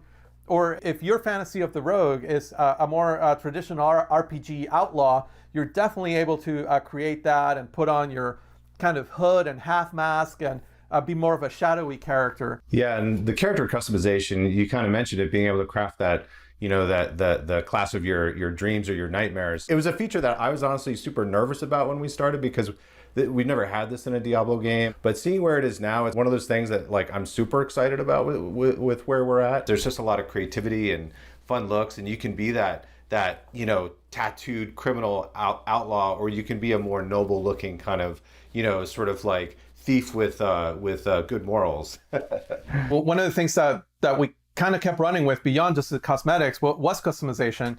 We had this this niche to fill in the class lineup that spoke to the finesse player, to the dexterity player, and just that everyone's idea of what that could be was a little bit different, whether it leaned more on range or melee. But we took that a little bit of a step further. We really wanted to have each class in our game have that one thing that makes you go like, that's bullshit when you see a player use it, and then makes you want to re-roll that class because no other class gets it. For the rogue, it's the class specialization. The 3 specializations are combo points, Shadow Realm, and exploit weakness. I like Shadow Realm because I take the problem and I make it smaller. I mean, it's just, I just pull 3 guys into the Shadow Realm and duke it out, and then I come back in, I'm like, all right, smaller problem. I love the idea of exploit weakness. The way it works is during some of the enemy attacks, players will see an icon flash over the enemy's head, during which time they will get to retaliate with much more damage than an ordinary attack. If you're quick on the draw, this is the specialization for you. I'm just like a little bit skill capped there, and you know, like every time I try to make it work, I'm just a little bit shy of the skill level that's required for that. It's almost like you're a surgeon, and it requires a really strong ability to assess what's happening all around you. My personal favorite is the combo point specialization.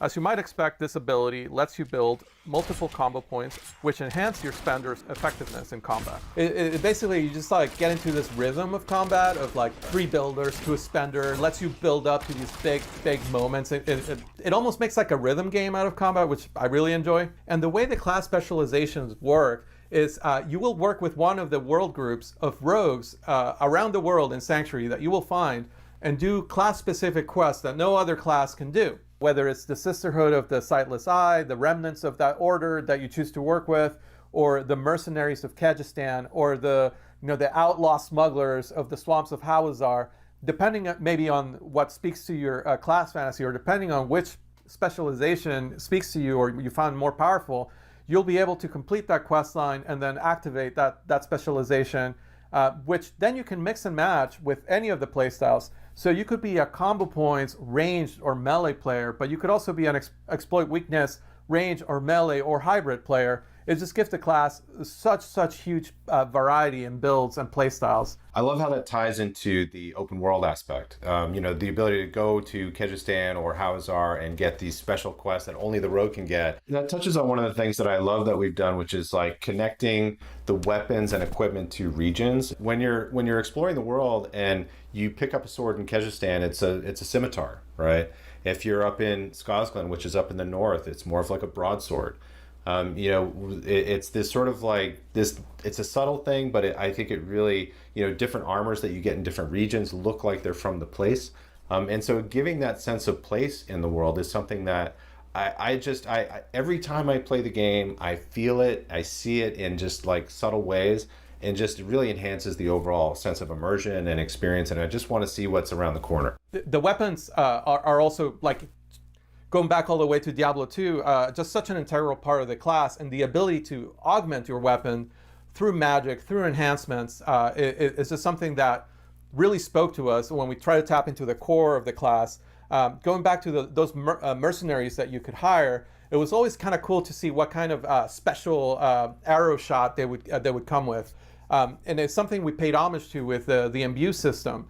All the way from directly elemental imbues like the frost imbue, which feels a lot like the ice arrows that the D2 mercenaries used to shoot, all the way to we expanded it to feel a little grittier, a little darker, into things like poison imbue and shadow imbue. Just the ability to take any sort of attack and kind of mix and match with those imbues. Once that kind of clicked for me that I could take any ability and imbue it with, either of those elements. Rain of Arrows with Frost and Rain of Arrows with Acid is completely different, right? Like you're essentially freezing the battlefield, and then I just love Poison Imbue because of the gruesome deaths that all the monsters experience. And we've had a ton of fun making that art, so it's always fun to kind of see just a field of goatmen melt into nothing. You just kill everything on the screen in a gory mess, which I never really gets old. It's a really flexible way to take a build that you're already comfortable with, that you already like. Say you're really comfortable with Flurry and Shadow Step as kind of your melee skills, and you find yourself needing more crowd control. Without changing your playstyle, you can just add the Frost Imbue to your bar, and now you're able to use those same abilities to slow down enemies or build up to a full freeze. Yeah, and Frost Imbue plays pretty well with group play as well, right? Where I can freeze an enemy and somebody else can blow it up. Or also the way that chills work in the game, they build up to a full freeze. So if your best buddy is a sorceress player, your chill spells and your Frost Imbue chills will actually build up faster than if you were using a single player. So, just ask to open with Blizzard before you Frost Imbue, and you'll basically be freezing enemies twice as fast, which is super awesome synergy. So the last thing that's worth spending some time talking about the Rogue is like how mobile the class is, just how able the class is to kind of close the gap between themselves and the enemy.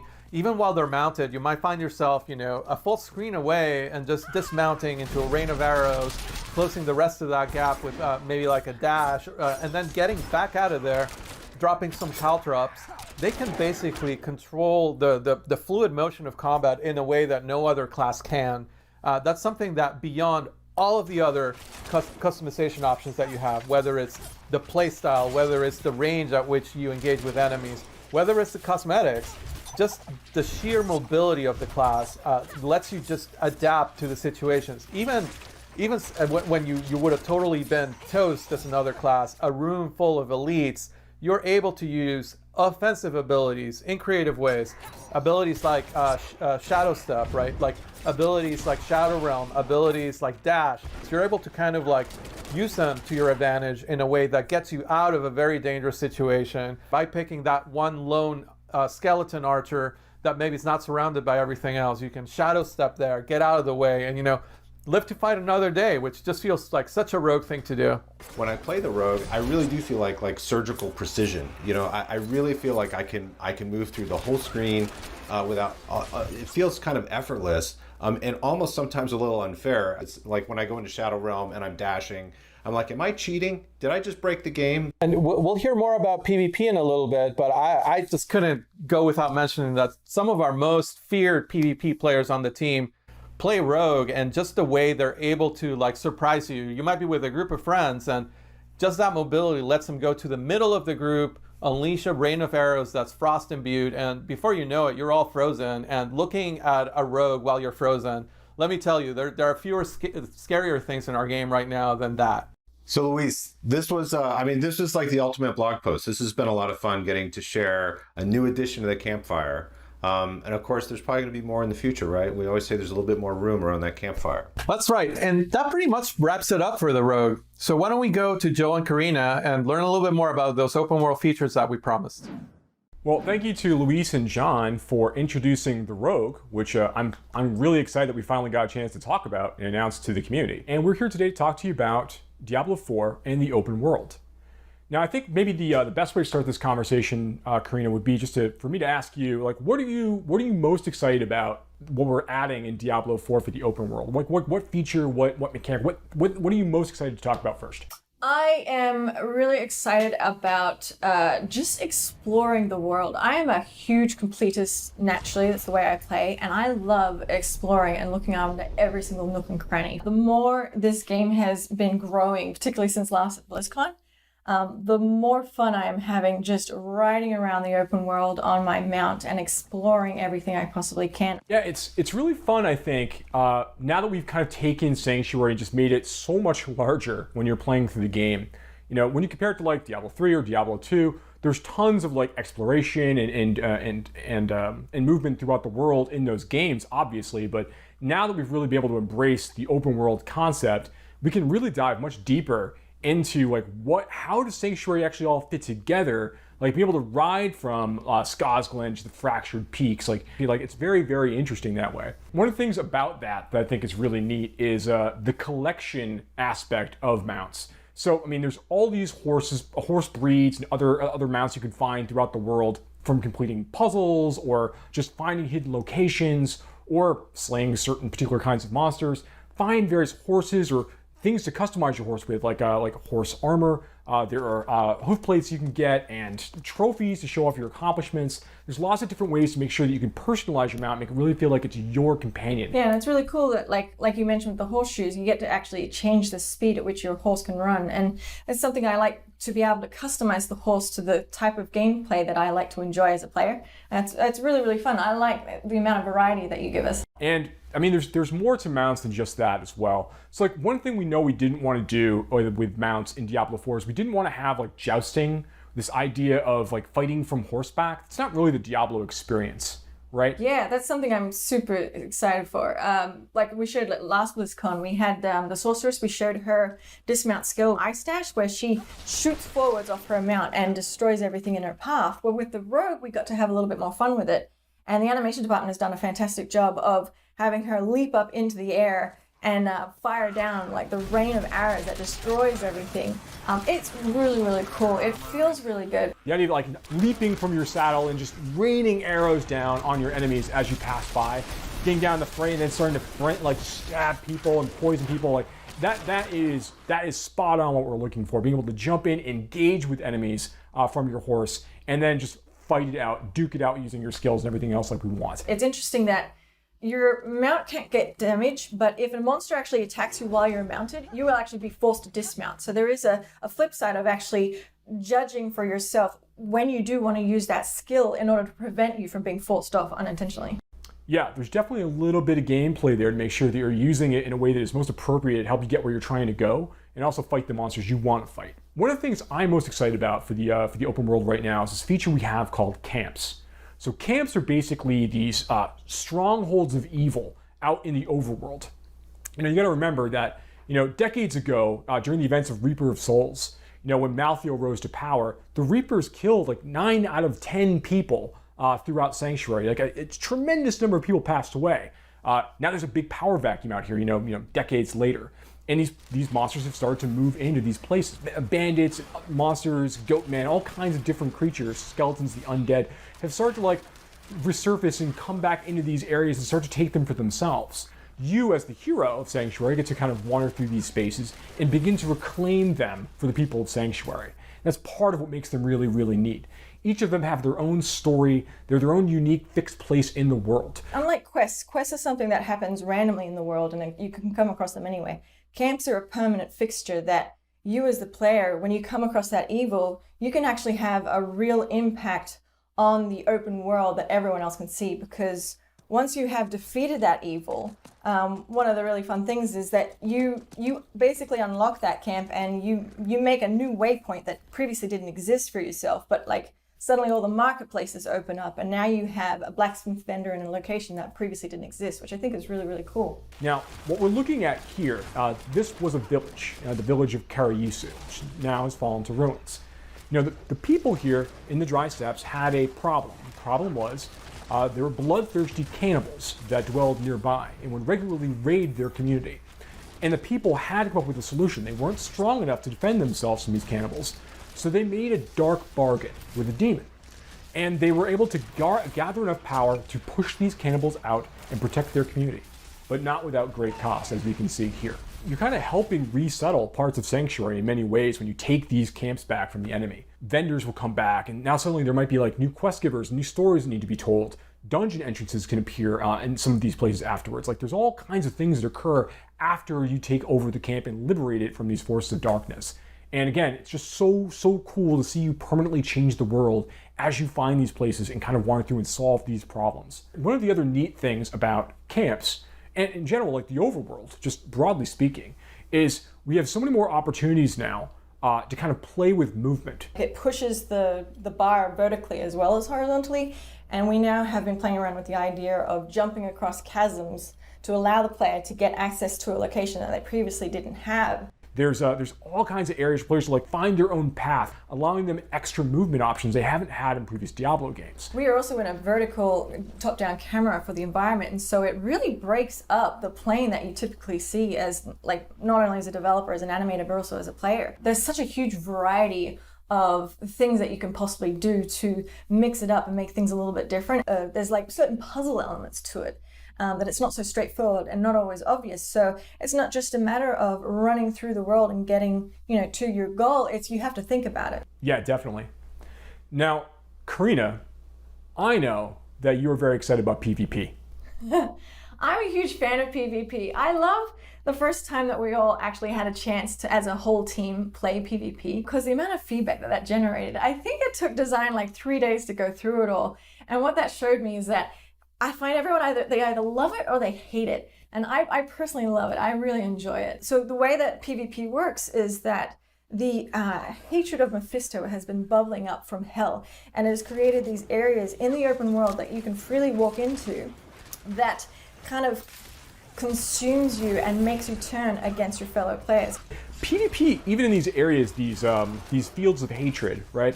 Even in these spaces, it's not like mandatory. So these are optional places players can choose to go to kind of collect shards of hatred that they can collect from like killing monsters, from completing events, opening chests, all kinds of ways to earn these things, not necessarily just killing players. And as you earn these shards of hatred, they're kind of in an unpurified state. They're in a basic state.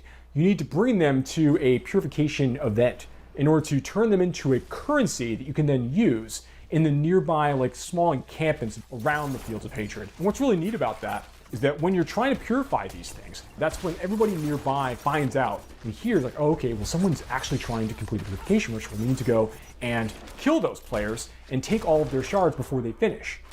But once you purify them, they're yours. You can't lose them. But before they're purified, they're free game. Yeah, I think it's really important to note that, like, even if you don't want to engage with other PvP players, you can actually explore those areas and collect the shards of hatred from specifically monsters. But the second you need to then turn them in and purify them into a currency where you can spend them on gear, trophies, and other content, you actually are hostile yourself and actually can be attacked during that single moment. But I think that really creates a lot of opportunity for you to team up with friends for just that one little moment in order to gain the reward that you spent so much time collecting. So you called out earlier that the shards of hatred are used for like some of the vendors you could find in the fields of hatred. There are some special vendors that only kind of arrive in these areas. They'll have special costumes or new mounts and weapons and things along those lines. Nothing that's like strictly more powerful than stuff you can get in other parts of the game, but stuff that really like speaks to your desire as a PvP player. And I think one of the things that's really kind of neat about the system in general is that as a player, if you choose to go hostile, betray other players that are near you, try to get as many shards of hatred as you can, you're going to slowly begin to kind of like infuse yourself with that same curse of Mephisto. And you're going to become a vessel of hatred. Now, once you do that, everyone within a very large radius of you is going to be able to see you as a threat on the map. And they're going to get a bonus for killing you.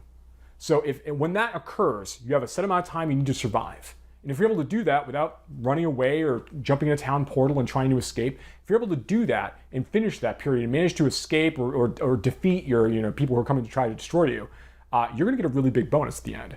And that's been really, really exciting to watch in our playtests already as people are like kind of wrestling for this status and then trying to defend it once they actually achieve it. Yeah, and there's also the ears that you get to collect as a trophy. It harkens back to D2, where I think you could sell the ears for 1 gold. I don't know if we're going to be doing that. I know we were playing around with them as a currency at one point, but I think right now it's just a cool trophy that you get to collect and show off. Yeah, right now, very, very cool trophy. The thing was really neat about the Diablo 2 ears, like you could fill up your whole inventory with them, obviously, but being able to see like the people that you took the ears from, like seeing their character names on there was always like the interesting, fun part, kind of like proof like, yeah, I got that person that time, right?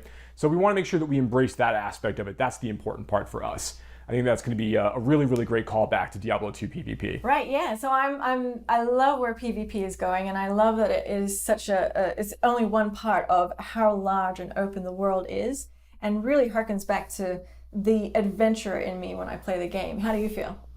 I'm super excited as well. I mean, there's so much to look forward to in Diablo 4 right now. Like what we talked about today just scratches the surface. In general, as a Diablo fan, there's a lot to be looking forward to in the franchise in the future. Thank you so much for watching today. We look forward to speaking to you more about this game and others in the future.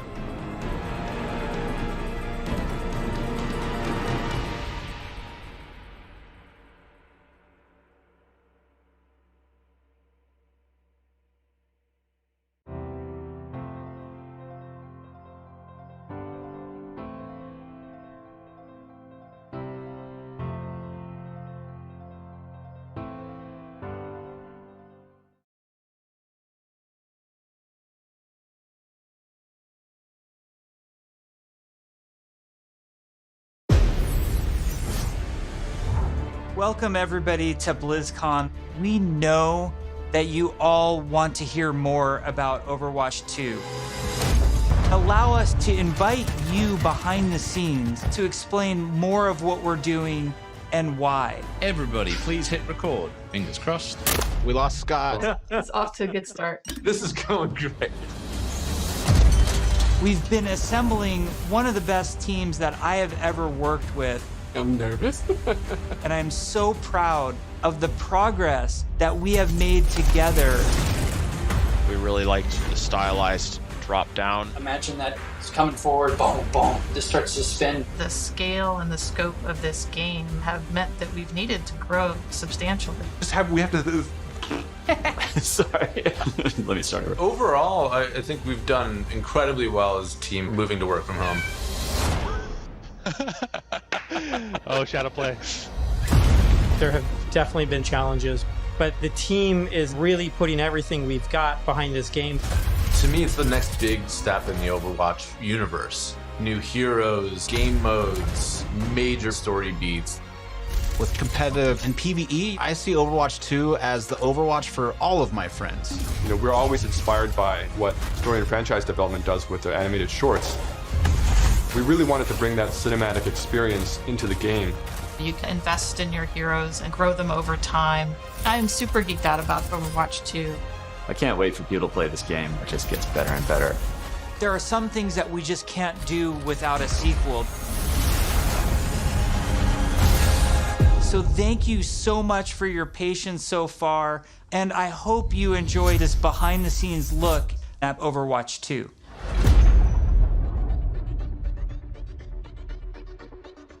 All of our players at home, they want to see one of the new maps that we've never talked about before. Really? I can just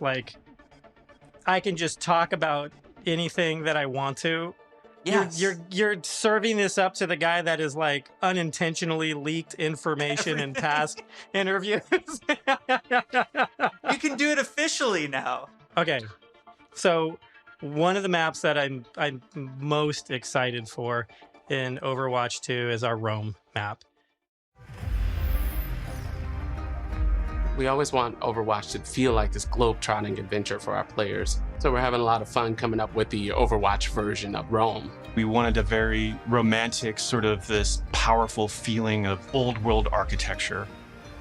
One of the most exciting things for me is the early building of these maps, where we get to sit down together with key people from the environment team, level designers, effects groups. We'll spend some time talking about moments in the game that we really want to see, like the Colosseum or a grand view of the hills of Rome in the backdrop. And then we'll go back and do a paint over, or we'll do a concept painting of certain things based on that. We try to draw inspiration from as many different sources as possible. For example, one of our environment artists had just taken a trip to Rome, and he returned with thousands of pictures and was so excited to work on a map set in Italy. There's a lot of ancient architecture in Rome that represents the empire that it used to be. So we brought some of that back. Some of the things that are destroyed in real life, we kind of rebuilt in a kind of an Overwatch style.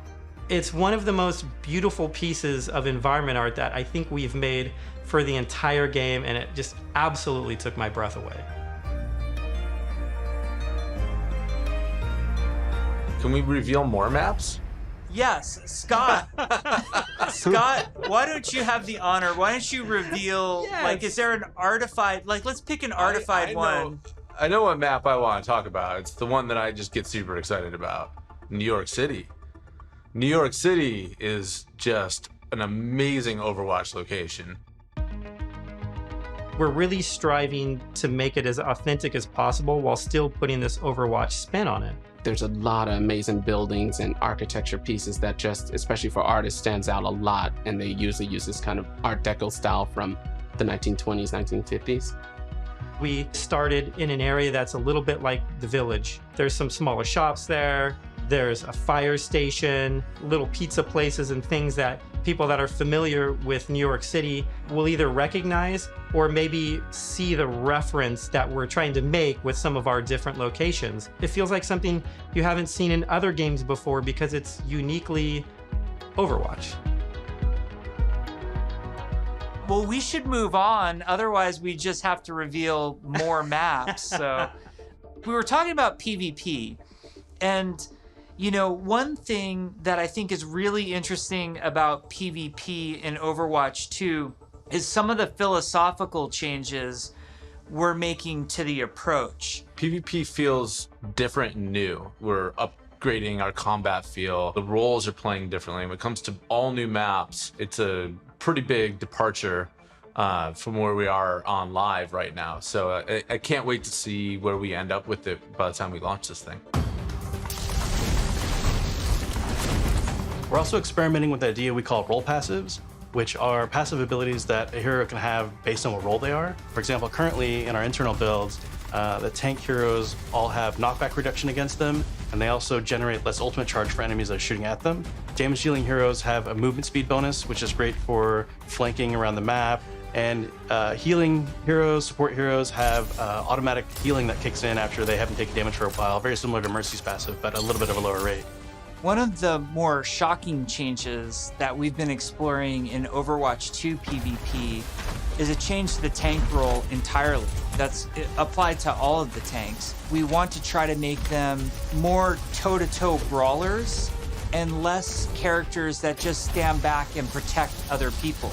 So for example, for Reinhardt, we've given him 2 charges of Fire Strike, so he can throw Fire Strikes a lot more aggressively and more often. Also his charge, he's able to cancel it now, and you can steer it more aggressively, so you can, you know, not quite turn a corner, but you can definitely more accurately pin targets. And because you can cancel it, it allows you to use it much more aggressively and, you know, really go after those key targets without feeling like you're going to sacrifice, you know, all of your positioning, everything to get there. He's almost more terrifying now with this, to be able to unleash his full arsenal more often than kind of just being the guy with a shield.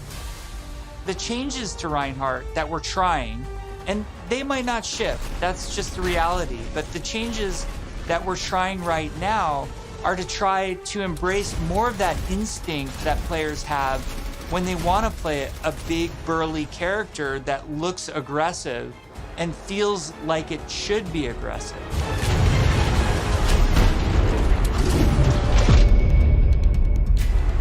Shortly after BlizzCon, we spun up this group, our combat field group, to really just work on what happens when a player holds the trigger. We're putting a ton of effort into looking at all of our characters and trying to give them even a more visceral weapon feel. From sound to VFX to animation to the design of these units, all new sounds for a lot of our weapons in the game, and a whole new sound system that's driving it. And we didn't just level up a unit, we leveled up the rest of the game. When we first started working on Overwatch, you know, we spent quite a bit of time working on gunfire sounds and just general combat feel to make it feel really awesome. We're revisiting pretty much everything, nothing's off the table, so we're looking at even kind of small things such as quick melee attacks that every hero has. So they have kind of new audio pass and a new kind of feel and visual effect when you hit things. One of the bigger efforts we're undertaking for Overwatch 2 is what we're calling our Weapon 2.0 sound pass. What this is a big overhaul to the weapon systems in the game. That means the way the gun feels in your hands. You could feel the ammo running out as you're getting lower on the clip. We've really tried to amplify those sounds to better encapsulate the gameplay and the gunplay that comes with Overwatch 2. Another key for the weapons was getting them to feel like they're in the environment. This meant working with convolution reverb. It's a new system that we've implemented into Overwatch. It's a way that we can capture the acoustics of an environment and transport it onto the sounds that we're using. So we went and captured tails of guns in different environments through our weapon shoots.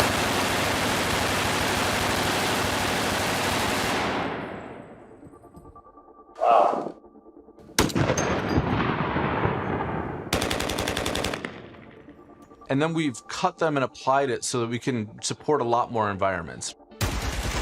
Now we're supporting outdoor, urban outdoor, warehouse tails, tight tunnels, small rooms, and it gives a lot more presence to the weapons and the way that they react in the world. The shooter genre has evolved a lot since Overwatch 1 came out. On top of that, I think we really want to push the visceral nature of how we do combat. So we focused a lot, not just on the wonderful sound effects, but also with how the gun moves as you shoot. So you can really feel every single shot leaving the chamber. And there's a lot of subtle little tweaks we have to do on the gameplay engineering side to make that feel really visceral. Everything from making sure that the camera shakes are crisp, making sure that if you get shot, you know exactly these tight indicators show up on the outside of your reticle. All these things play into making the game feel not just tight and responsive, but also modern and up to date. Take 76, for example. What we wanted to do in Overwatch 2 with his weapon was make it really feel incredibly powerful, and that happens with a bunch of different elements that mix together. But it really feels like the gun is almost just outside of your control. A lot of that comes down to this camera shake technology, where every time you fire the weapon, you want to feel like it's running through your entire body, and the camera shake gives that extra bite to every single shot out of the chamber. It makes him feel really great. You guys got a sneak peek of Sojourn from last BlizzCon. She's been under development for quite a while, and she's actually quickly at this point become a lot of people's favorites in-house. When we look back at Overwatch when it was originally created, there was a lot of heroes that were made from a gameplay standpoint kind of surrounding a weapon type. For example, Pharah was based on a rocket launcher hero. Widowmaker is clearly like kind of the sniper. We thought there was a weapon that was kind of missing that would be a lot of fun to play with, and that's a railgun. It's so much fun in the playtest to have this really powerful shot that can, rip through enemies if you really are accurate with it. And she's all about that aim skill. So if you got that aim skill, you'll love her.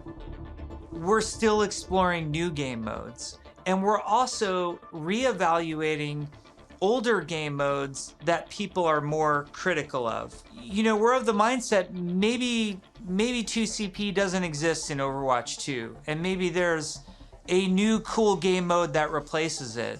We really want Overwatch 2 to feel like the next evolution, a true sequel to the first game, not an add-on. It's not a small part. It's not an extension of the original game. This is an evolution and a replacement to the original game, and I think it's exciting. Hero missions are probably one of the things that's the hardest to wrap your head around if you've never played one of them. The goal around hero missions is for these to be this co-op PvE experience. I personally only play competitive mode. Like, I'm all about that competition. And I have friends that they don't want to do that at all. So I'm really looking forward to a game that I can play hours and hours with my friends who aren't in competitive, and it's also something that I'm interested in.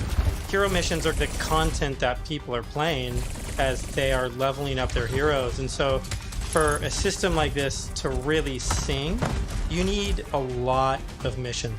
We don't want players to feel like they're just in this grind to get to the top. And there's a lot of really, really good back-end technology that we're exploring so that the heroes are constantly bringing their personality and some light story to these hero missions as well. The goal is to make as many as possible, hundreds of hero missions.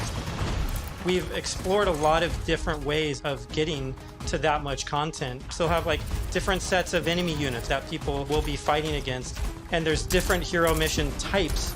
At the same time, hero missions can take place in all of the multiplayer maps that we've done, and we're also adding new spaces onto some of these maps.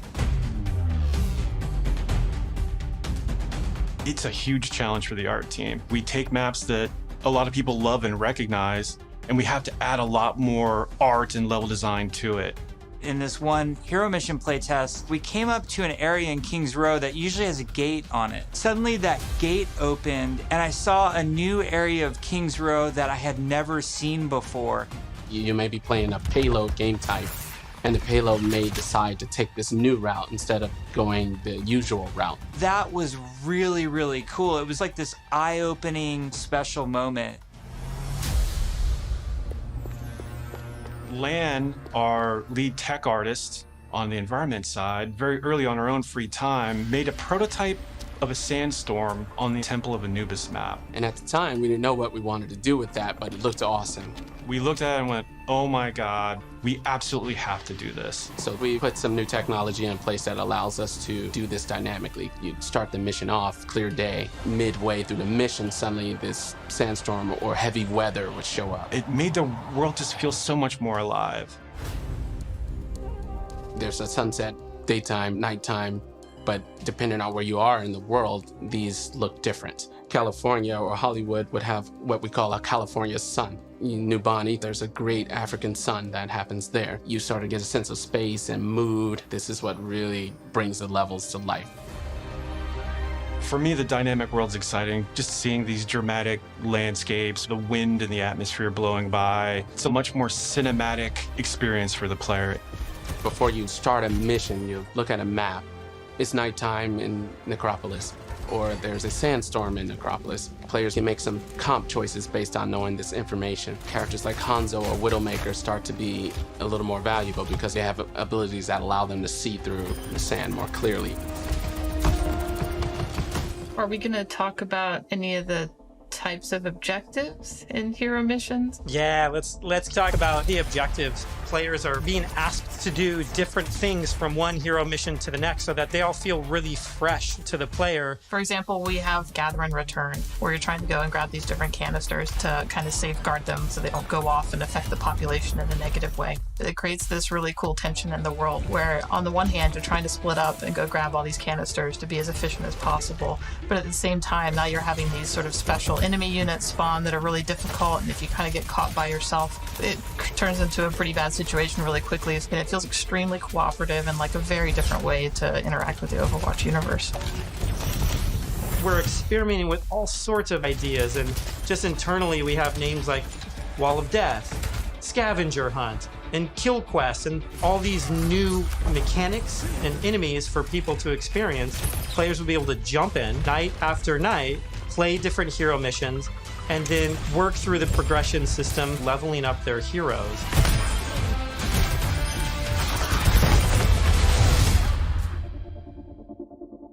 At BlizzCon in 2019, we started to talk about progression, and we showed the very early version of our talent system, which I think was really cool. We had that one talent where like Meg became the rolling snowball, which was a big hit. We've really blown that system out. I'm real excited about talents. You can play the same hero in so many different ways. Now with the skill tree, you can have fun every night doing different things and kind of experimenting. Yeah, the talent system is like really deep and rich, and every single hero has different trees. You might open up 76's tree, and as you're leveling and picking new talents, you're starting to feel your hero change.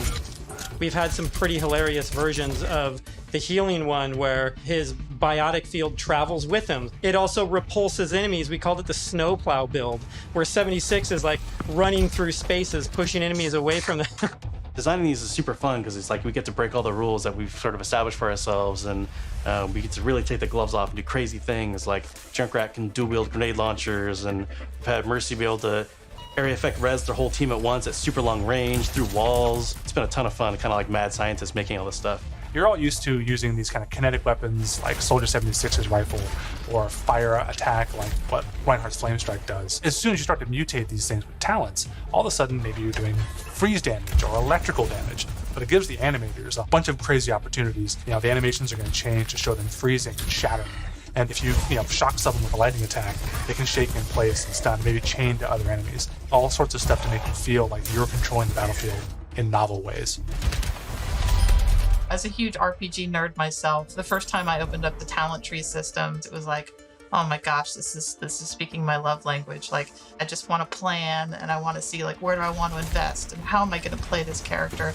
Yes, it's so great. And you start at the bottom of the tree. Like, Yes, oh my, exactly. Like, Tracer gets to do what? Yeah. And then you start working and kind of planning how you're going to get down there. It's like, it's so fun.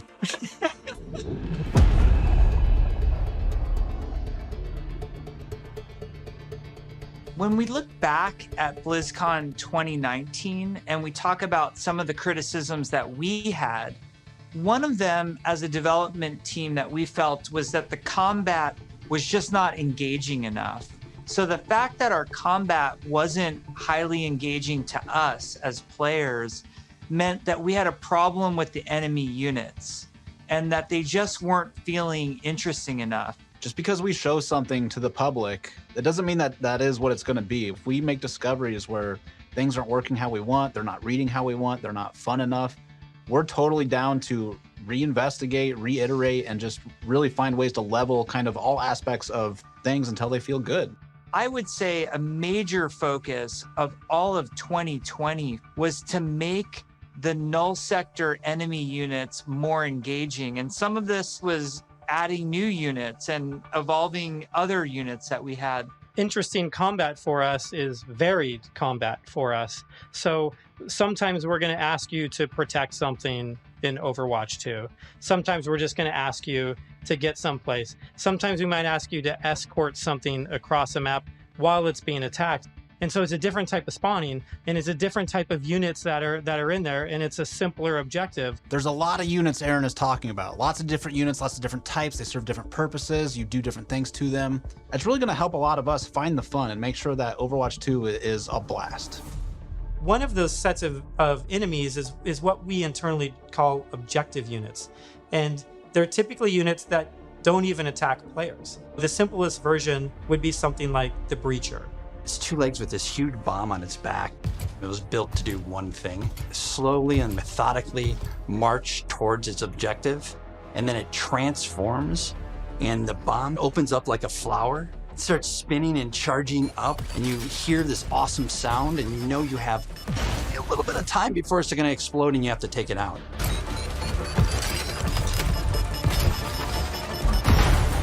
We have units like the slicers, which you guys have seen before. They're little, we call them the chickens, little chicken sometimes. They run really fast. You know, we have a guy we're experimenting with right now who flies and drops these bombs that create these kind of ever-expanding smoke fields that you have to escape from, but because they're super deadly. So you really get to use your mobility options to kind of escape that. There's things like the Polar. You could be moving through these darker alleys, and as soon as you hear that Polar spawn, it suddenly becomes like really spooky and kind of scary. This very tall, elegant looking character that's blindfolded, 3 orbs that circle around her as her eyes, and we basically spun those orbs around her head as a big tell, launched them at the player, and then it activates this tractor beam, and it's bringing you in, and then you get this awesome like anticipation of the hair opening up so you know what's about to happen. One thing we've just recently been experimenting with is this idea of elite units. We didn't want the elite units to feel like they're just, oh, this guy's got double health and double damage. We want to make sure the elite units feel like they have different behaviors and have different attacks. So for example, an Omnic Grunt, normally he fires his gun, he dies pretty simply. If you fight elite grunts, his weapon fires in a burst fire pattern. It's very deadly if you're close. And if you manage to take them out, they don't just die right away. They instead can crawl on the ground towards you, and you try to back away because if they get to you, they can explode. Artillery at BlizzCon, we're all just staring at this, and we're like, what are we gonna do to level this up? One of the things we really felt wasn't coming through was the damage states. We intend for players to shoot these guns off, but currently it's not reading as something that can happen in the game easily. We changed the design, we changed the animation, and we go back and forth and just continually iterate. We decided, hey, you know what? We're gonna just delete half of these damage states, so now it's super readable. From an animation standpoint, we decided on the spinning barrel version. Just did this really nice kickback. The tip of the barrel opens up when it's about to fire and shifts into place, and boom! It's really amazing to be fighting an artillery unit and you can see the guns on the side, and as you're shooting the guns, they're actually visibly taking damage, and then you can blow them off and it reacts and kind of stumbles to the side, and it really makes you feel like you're there, and it's super fun.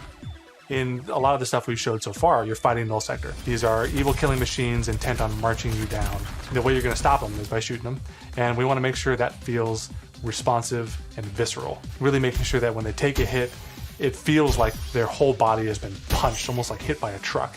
That's what really sells this fantasy that you're playing these superheroes. One of the cool pieces of technology that we created was what we call chain hit reactions. Oftentimes you'll find null sector bunched up, marching maybe a half a dozen units abreast. You expect if you shoot one, they're gonna knock into their buddies. So we make that happen. Turns out it's really fun too.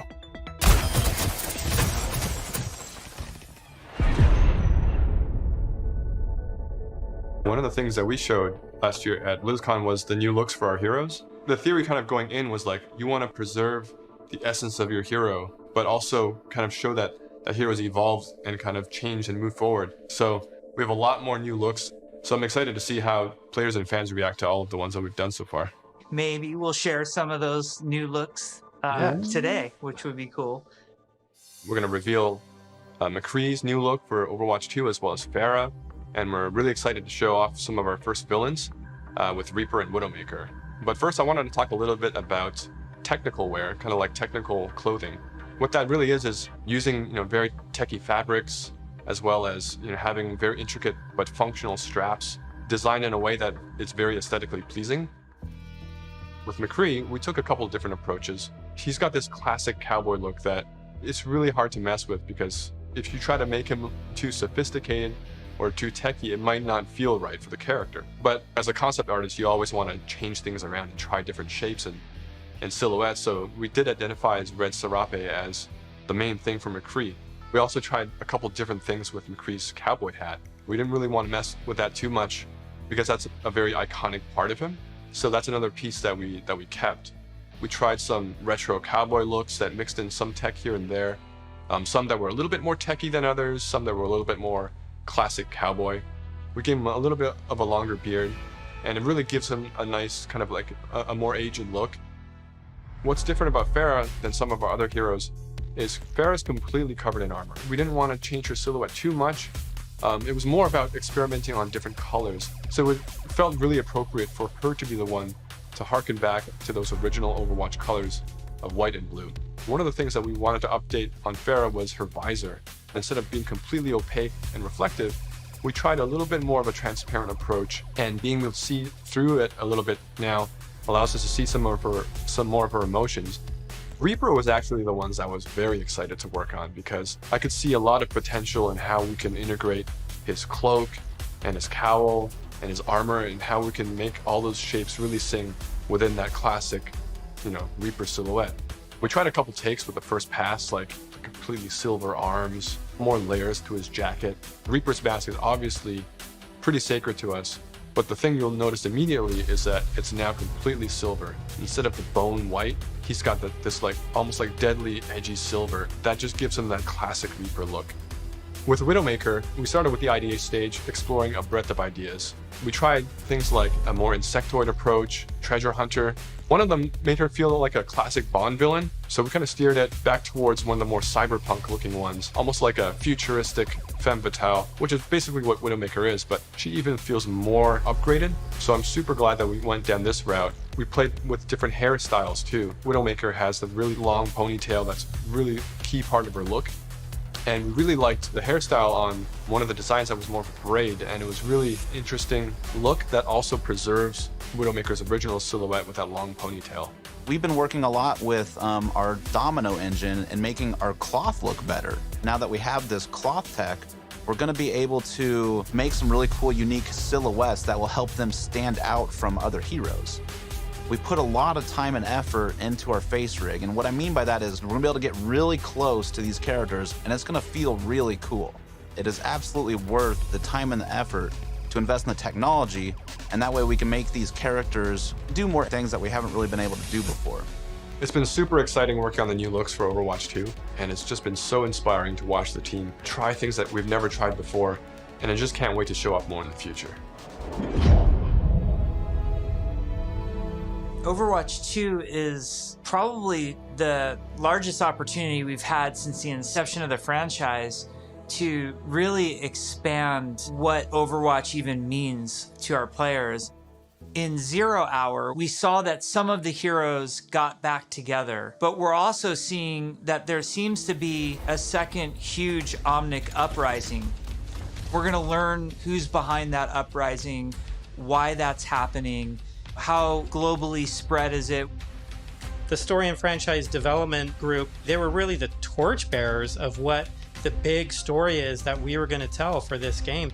We have a lot of interaction with them. They're working on in-game cinematic intros and outros for every one of our story missions. It's been really great to see this collaboration grow and develop. The story is just a little more integrated into our missions than it ever really has been before. All the available heroes get dialogue for a given mission. We have NPCs. We have multiple hero choices. We have all sorts of events that are happening that are driving players to interact with each other or parts of the environment or other characters. The world of Overwatch is this bright, shiny future. So how do you take that bright, shiny future and create conflict in it? How dark can the world of Overwatch go? The different challenges that these characters are going to have to overcome in Overwatch 2 are things that they haven't ever dealt with before or dealt with on this scale. So what we had to do was literally strip it down to this bare bones of where are these characters in their lives. Overwatch has been disbanded, and now there's a situation where the world's in trouble again, and the world needs the heroes again, but they're not allowed to be doing what they were supposed to be doing. We started to book these off-site locations so we could brainstorm over and over different versions of what the Overwatch 2 story campaign could be. And we basically had these whiteboards that we were carting around everywhere. The room was filled with whiteboards, and we would just write every day story beats with the characters and who was doing what and where, and oh my gosh, we forgot this character. We had these giant sticky notes, and each one of them would be a mission with a bunch of notes on it. You know, somebody say, well, what if we moved Rio to the end, and they'd physically grab it off the wall and stick it on the end. And we did this for a while, you know, until we all felt that it was pretty close to what we wanted. Then we could send it to our writers' rooms. The writers' rooms then had a much clearer direction of where we wanted this process to go. Ultimately, we come up with something that we think is right for the game. And then we pitch it back to the game team, and they point out everything that we missed. And that allows us to actually back up and go and make it right and make it better. Because the scale of this story is so huge, it takes place over the whole world, basically. It just requires a constant iteration, constant refinement to make the story as best as we can make it. From writing, we go to storyboards. The storyboards get crafted with the edit. From there, it'll go to a previs department where they'll start to flesh it out in 3D. Once we've kind of figured out our camera work and our cinematography, that'll then go to the animation department. And then we end up going right into the game engine. One of our challenges was to figure out how to integrate this story and this narrative with the gameplay. So if the intro cinematic ends with this huge battle, this huge war, when you get into the game, it has to mesh and feel the exact same way and blend together. We really are also trying to get the music to be equally as consistent from in-game cinematics straight through to the mission. Adam Burgess, our lead composer, has been working with the IGC team, with the game team, developing themes for all of the heroes, all of the locations. As the cinematic director, whatever we're crafting should never override the gameplay. We want to make sure that the player's experience going from the cinematic to the gameplay is seamless and it feels like a completely immersive experience. The engineers, we have to find a way to actually make that come to fruition. The Choreo tool is a tool that allows people to coordinate different events to happen at the same time. Like in Rio, if you played our demo, one of the buildings explodes. And so that kind of event needs to happen as you're running by, and you need to have it timed, because if it blows up too early, then you don't see it. It allows story moments in missions that interact with the environment, that interact with our characters. The new tech, the new abilities that we have now are allowing us to push our storytelling farther than we could have previously. What's also really powerful about Choreo is that, you know, if somebody has an idea, they can mock things up really quickly. We got to show the Widowmaker making this awesome introduction. And Casey was able to quickly put a really rough prototype in Choreo. And Philip would come in and on the fly, he's making quick changes. They play tested something that would normally take weeks. It was done in like a matter of days. Each story mission has its own custom map built for it, and these maps are absolutely gigantic. India is one of our biggest maps, and it's a fun map because it has a few story beats that we've taken from recent comics and characters in the game. We've written a history for each city so that the cities feel lived in. And I think that informs the artists so that they know like what it is that the city has been through. Gothenburg was our chance to show Torbjorn's workshop. We created a space that kind of fits his height. So there's, step ladders and scalable tables. We designed the space as if we were Torbjorn. Molten steel is pouring out of walls. It's pretty epic when you walk into it. Toronto was under siege by Null Sector when the players arrive here. There's a dynamic snowstorm. So as you make your way through the level, the snow is slowly building up. Suddenly by the end, the characters are caught in this gigantic snowstorm and they must fight their way through. In Overwatch 2, we want to give you choice to be able to play this character or that character. So we're designing a lot of systems around how their relationships develop over the course of the story missions in the campaign. We have a cast of many characters, all on screen, all at the same time. And it's fantastic to actually see them all interacting and working together in ways that we've never actually seen. We've always thought about it and hoped for it, but now it's actually happening. It actually requires us to have a whole new branching dialogue system. If you happen to have Genji and Mercy in the second mission of the game, you might get different dialogue that's about their relationship. Our voice actors bring the characters to life in ways that everybody has fallen in love with, from inside Blizzard to the fans. Just to hear this collection of actors all together, all interacting, has been a real treat. Hammer down! I wish people could see how many people are involved when it comes to something like telling the story of Overwatch. It doesn't just come from a singular person, it comes from a group. And it's a really talented, fun group that all works together. We've been developing what we hope is one of the best stories ever. There's some key story moments that I'm really excited about, and I really can't wait to see how people react to it.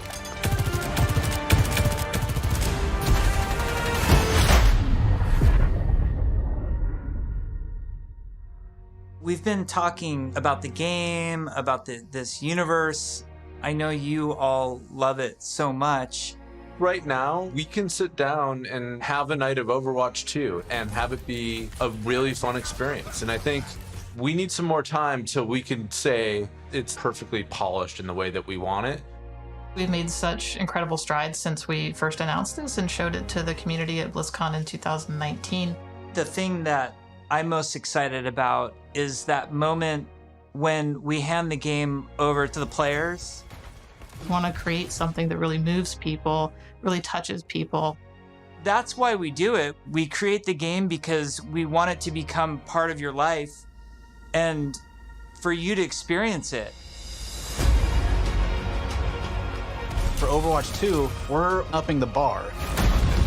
It's kind of 5 games in one. It's a huge undertaking.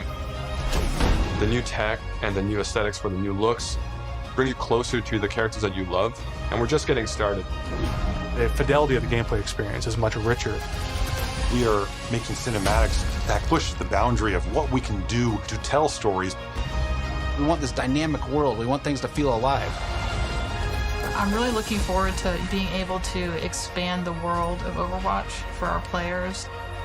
We're really trying to tell this epic story. In order to make a game great, it takes time, energy, collaboration. We have just an incredibly professional team of designers and artists and engineers. We just love bringing this world to you guys. So many cool characters. It's just a blast working on it. Our goal is for Overwatch 2 to be the worthy successor to the first game, to be the next evolution, and to be a true sequel. We have big plans, so thank you for sticking with us. We're gonna cross the finish line, and I know it's gonna be awesome. I hope people just end up loving playing it over and over. That's what we want to try and capture. I'm jumping in, I'm playing, let's go be heroes.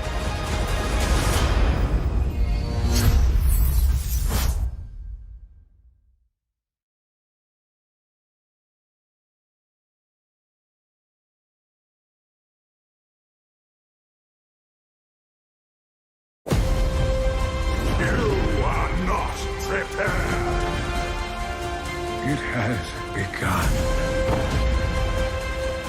It's about time. Let's get you back in the fight. Today is a special day. We shall stand together. Are you with me?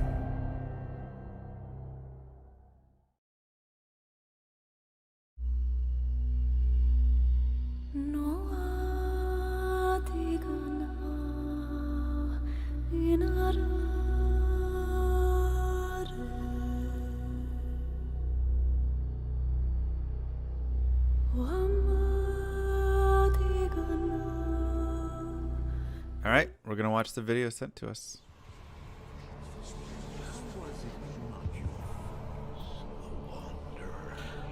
Now you know what I seek, Marius. These the demons from my... Wait, we got Kane back? Oh, it's 2. It's 2. It's Diablo 2 remastered. It's Diablo 2 remastered. Come on. Lord of Terror. Come on. Show it to me. Though this be our darkest hours, it may yet There we be go. your greatest moment. I knew it was there somewhere. Somewhere out there I knew. Somewhere out there. Yo, sick. Ooh, love the campfire. Oh, that multi-shot looks awesome. Wow.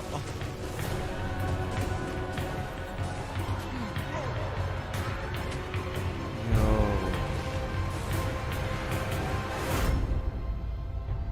And console. Okay. All right. That'll be interesting. Oh, that leap attack was awesome. Oh. Oh, the Diablo fight is gorgeous. Not even death. Oh, resurrected. Let's go. Come on.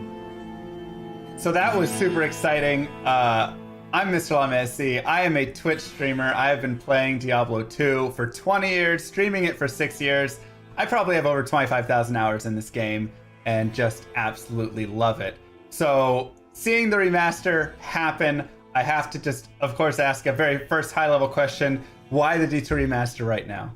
Well, Diablo 2 is a very special game to Blizzard, as many of you well know, and Diablo 2 also had its 20th year anniversary. So with that, we really wanted to stay true to what that authentic experience was for Diablo 2 and bring it to the current audience and improve it for the existing audience and invite new people to experience it for the first time. It's also good learning opportunities too for us, especially when we're partnering up with Vicarious Visions now to work on a remaster projects like this together. So it's been a great partnership. We've actually worked with Blizzard for a while now, a couple years, even starting with some BattleNet integration type things.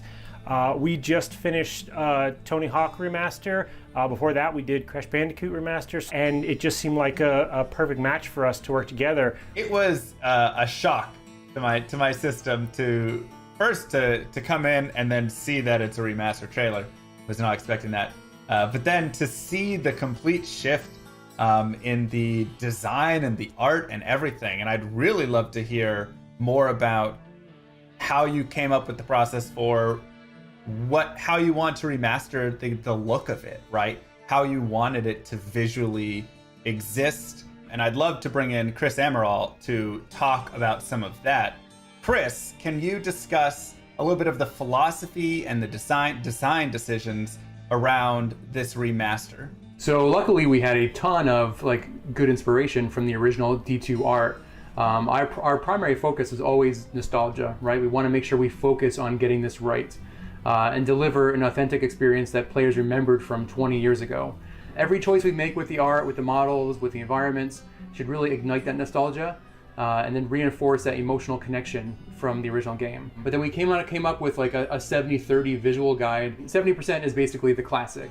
this is where we don't touch. We don't touch what works, right? We want to maintain those iconic shapes, colors, tones. Everything should be one-to-one and faithful to the original. We want things to feel authentic and preserve those original designs. With the 30% new, like that's kind of like where we're going to elevate that art. Every change we make should really signify that step forward visually. I also noticed that the game was 3D, and can you talk a little bit about the discussion or how you moved and some challenges moving from 2D to 3D? Well, I mean, evolving from a 2D sprite game, like a 2D image game, to a 3D is very challenging. We basically had to write a complete new PBR renderer, so a physically based renderer on top of the old game logic. It's difficult because you're dealing with models versus 2D sprites, where you have to basically write. You have dynamic lighting, you have dynamic VFX. Like a lot of that is an additional system that we have to work out on our end. So the follow-up to that question, I suppose, is I wasn't able to see any items when I was watching that trailer.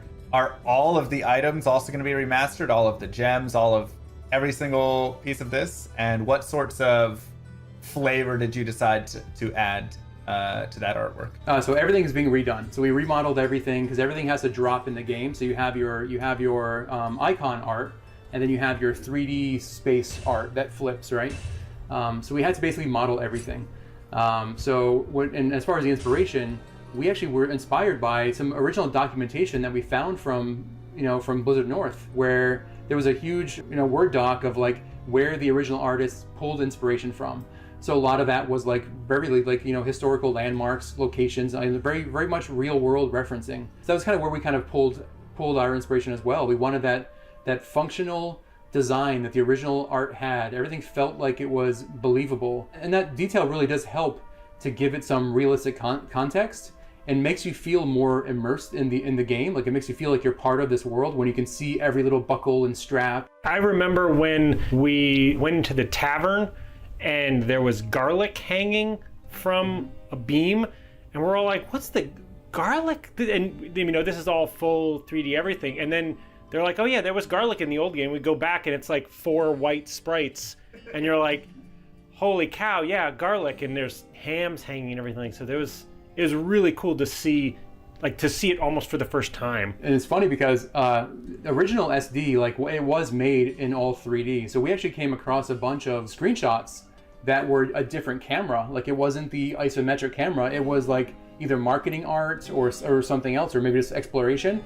But there was shots of that garlic in the original art. You could never really see it in the pixel art, but it was there. And so it was telling that they were really trying to achieve something very very grand with this art. I'm not gonna lie, I never knew that they had garlic hanging in there. I mean, maybe a couple white sprites. I thought they were maybe candles, or who knows? No clue. But that makes me excited to go look around now and just like explore all of the areas in the game, just to look at the new detailed art and see what was. Well, you see it now too, because also we have the one new feature for the art on the art side of things is a zoom camera. So it'll help you get in there and look at all the details. Like it was something that I really felt strongly that like a lot of ARPGs that come out now all have a zoom feature. So this will really get you up and close and personal with like your armor, your weapons, like everything, the runes. Another way to look at it too is our legacy toggle feature, where you can flip back between the old visuals of the game and our current visuals. It's not even just a simple art swap. It is really the old game running underneath, because like Chris was mentioning, our new our graphics engine is running on top of the game, and is mimicking what is running underneath. It's still following all the same data and rules and timings of everything. So we are still being true to that 25 frames per second of what the game is underneath, but rendering it in a way that has more frames per second.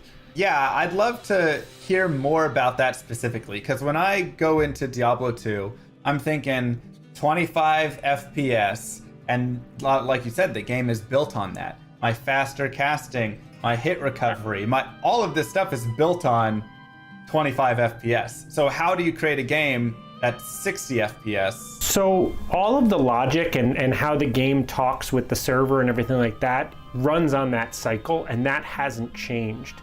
So we still have benchmarks in all of our content say for animations of when a hit frame occurs, how long it can recover, and all of that. That all matches exactly. Now it can run at a faster frame rate, and so modern games run on time, not frames. So we've done that, but all of the logic still runs on those same things. So you can wait for your breaks to occur. All of those things still happen at the exact same. And that was through no small effort, but it's super important, right? Because even if you can't see it right away, you feel it when it's different. We've done that on lots of areas. So for example, the original game only had so many sprites to render your rotation. So you'd have your character and they're rendered out at so many angles, and the monsters even less. But you could actually walk at greater directions, right? You have, I think it was 64 different squares around you that you would path to, and you'd have feet sliding.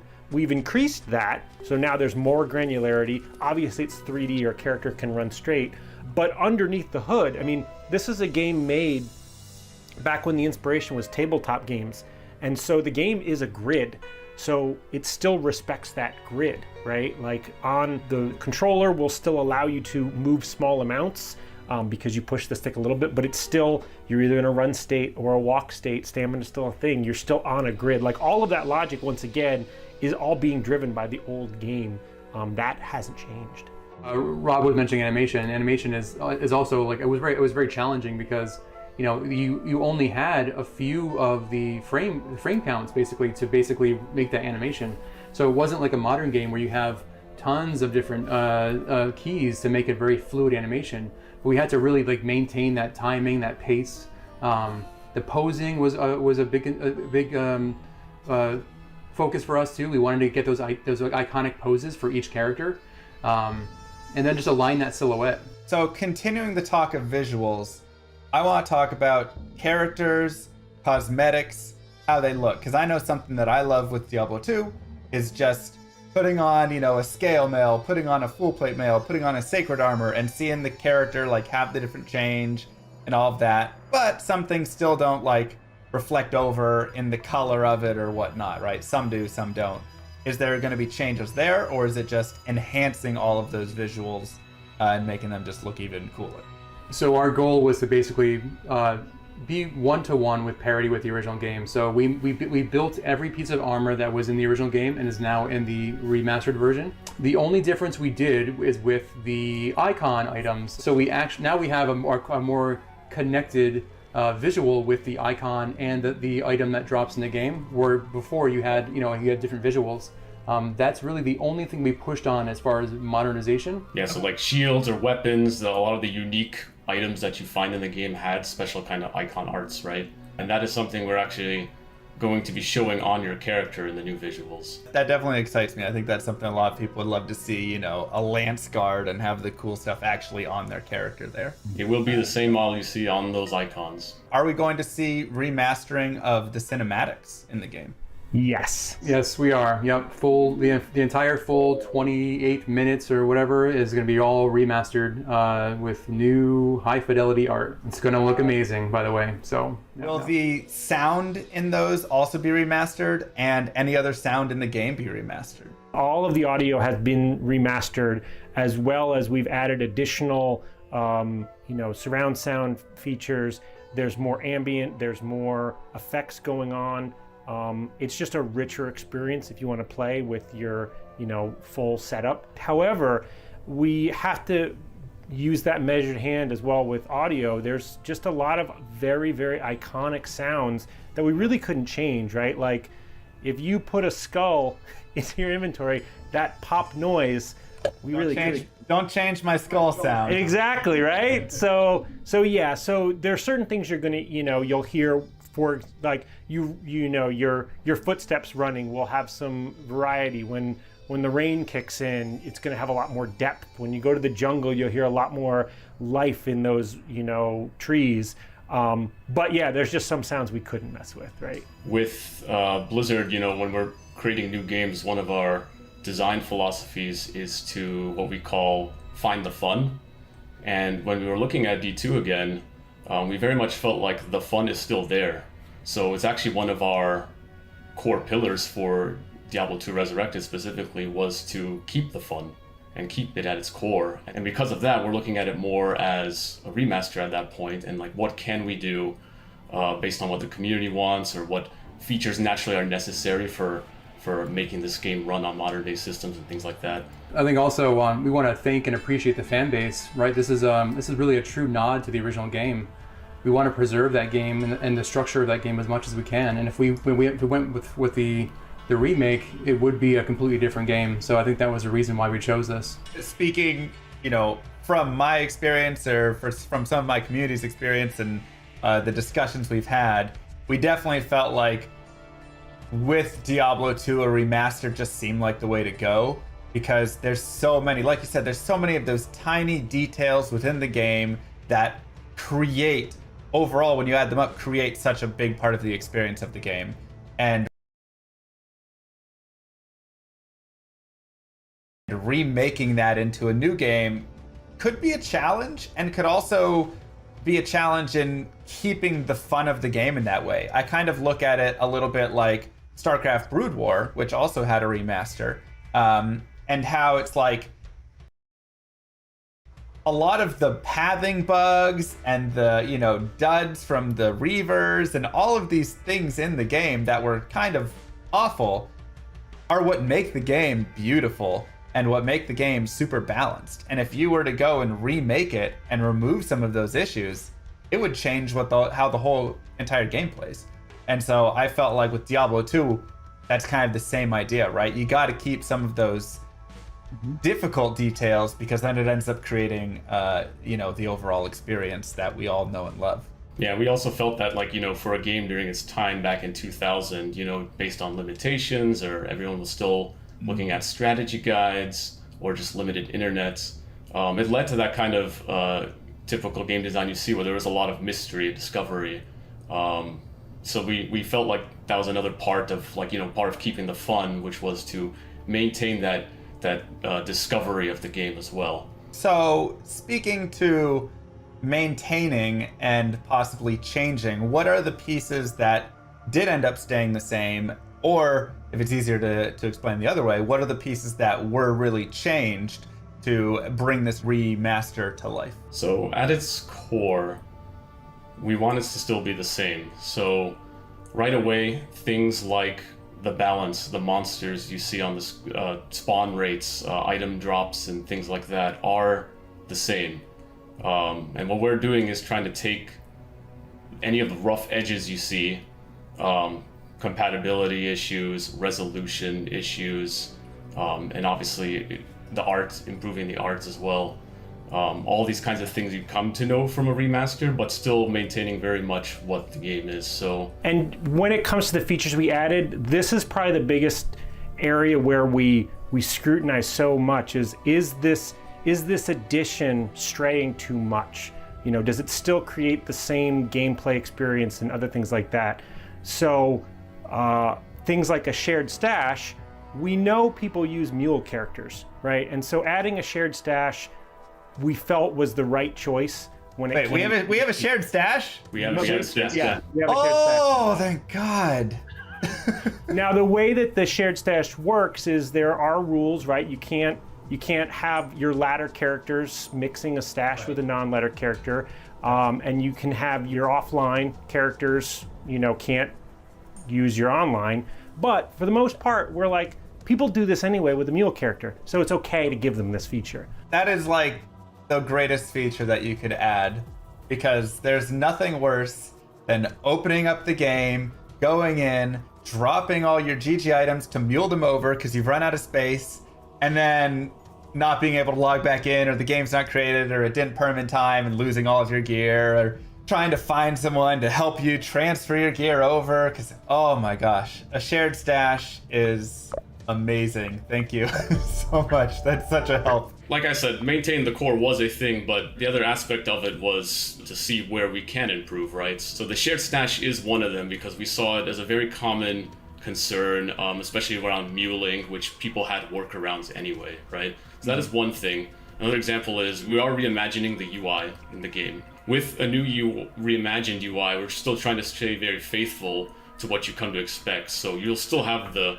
the classic globes on the HUD screen, the skill icons, the potion belts, and all that. But we are reorganizing a little bit. You know, we're trying to integrate the menu buttons and the stamina bars closer together within the HUD, so it's built a little bit cleaner. And naturally with reimagining a UI, we have some liberties to add a few things. So going back to the information I was talking about, a big thing we're doing on the character screen is we're adding an advanced stats screen as well. So we're going to be showing you all the information you get from items as well. So you don't have to do that kind of math with like looking at each of your items and calculating how much magic find you have, for example. It'll all be like summarized right there for you. Something that we've seen already in a lot of mods where they've gone ahead and taken that information and created a little screen. So that's really nice to see that you guys are implementing that as well. Because yeah, I don't think anybody like sitting down and counting up the magic find of every specific item, you know, and all of their charms and all of everything to figure out what is the number, how much do I have. We've also added auto gold, so you can opt in. It is a feature you can turn off, which is one of the things we have to be careful of. You know, a handful of other things where we're like, if you want this, you can turn it on, but you can also keep it off. This was actually something that we started looking into when we were adding controller support. There's a lot of paths that we could have taken with controller support. Obviously for controllers on console, which we're coming out on, but allowing you to just plug a controller in for accessibility reasons, for that might be the way you want to play. But it's a PC first experience. Like for example, there's still an inventory grid, there's still inventory Tetris. That's core to what Diablo 2 is, right? Taking that away, it starts to become something different. And I love that. I think that's the perfect way to really introduce it, because you're going to have that split in the community. You're going to have half the people who say, just give me auto gold. It's 2020. I don't want to worry about having to pick up every individual gold stack. But then you're going to have the opposite side of purists who go, don't touch this. Like, that completely changes my game experience.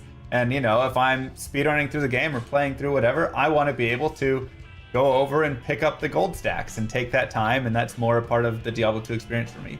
I want to jump back to features in a second, but before we do, you just brought up console play, and I feel like we have to jump into console, the decision for console, and how you're gonna make that work. You already talked a little bit about like auto gold, having that to be a little more accessible, but when I think of Diablo 2, I think of a mouse going and clicking everywhere and how does this work on a console? To say it wasn't a challenge would be a bold lie.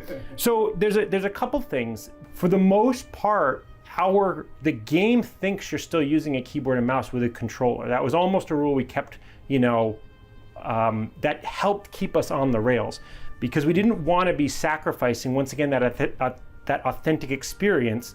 But we did want to make it more accessible, bring it to a modern audience. I mean, there are people who were born after this game came out that we want them to enjoy it and play it. And a lot of those people are used to, just more modern titles that could use a controller. Also, from an accessibility of just allowing you to plug in a controller helps for many other people to get to enjoy the game. The biggest thing I think that the two big things we'll say.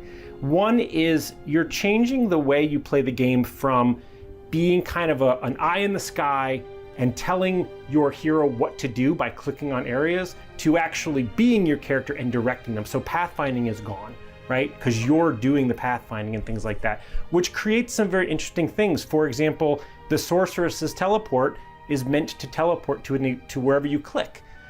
So in that area, when you're playing on the console, we will have a kind of a default distance that you will teleport to. Whereas on the PC, you can click wherever you want. Same with Barbarian's Leap, although that one's interesting because it levels. But it's become a very, very fun challenge. Like, I'm a necromancer and I need to target an item on the ground that has a certain keyword. It's working so far, but you guys will be the ultimate judge of that. Yeah, we've had a lot of talks back and forth, play testing and things like that. A big challenge we had too was categorizing, all those 300 character skills to see how each of them really play, to see what challenges there were. And yeah, like Rob mentions, the Necromancer Iron Golem is a favorite of ours to continuously talk about because of the various ways it can target.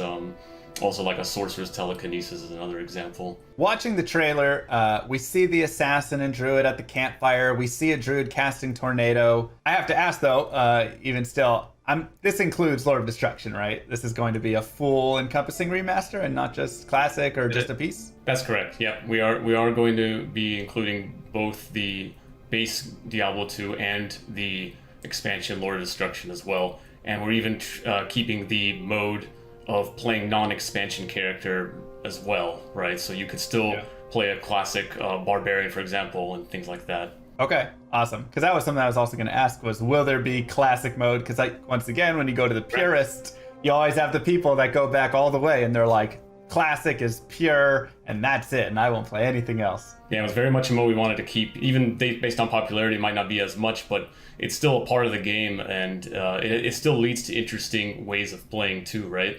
A lot of it's even data driven too, so like a lot of the reasons to keep it were pretty clear to us. Like, let's make sure we're not taking something away from this remaster. I'd love to go ahead and start talking about some of the other features, or continue talking about some of the other features that you had mentioned before, because hearing each of these already has gotten me so excited for this game. And so what are some other little things that you felt could be changed, wouldn't change the whole flow of the game, but just improve it a little bit? One thing we're looking into is making it easier to interact with your stash. So having quick keys to move to your stash is one thing versus like dragging the mouse to every time you want to move something to your stash. Other things we're looking at as well are like an item comparison tooltip. So in case you're looking at some other item, you can hold shift or whatever controller button is mapped, and then you can see what equipped items you have just for quick glances, things like that. The item comparison is a great example of us adding it, but added it with a measured hand. So we don't suggest any gear for anybody. The gear in Diablo 2 is so quirky and different, and every class can use everything, that us recommending things like that actually was more confusing to people.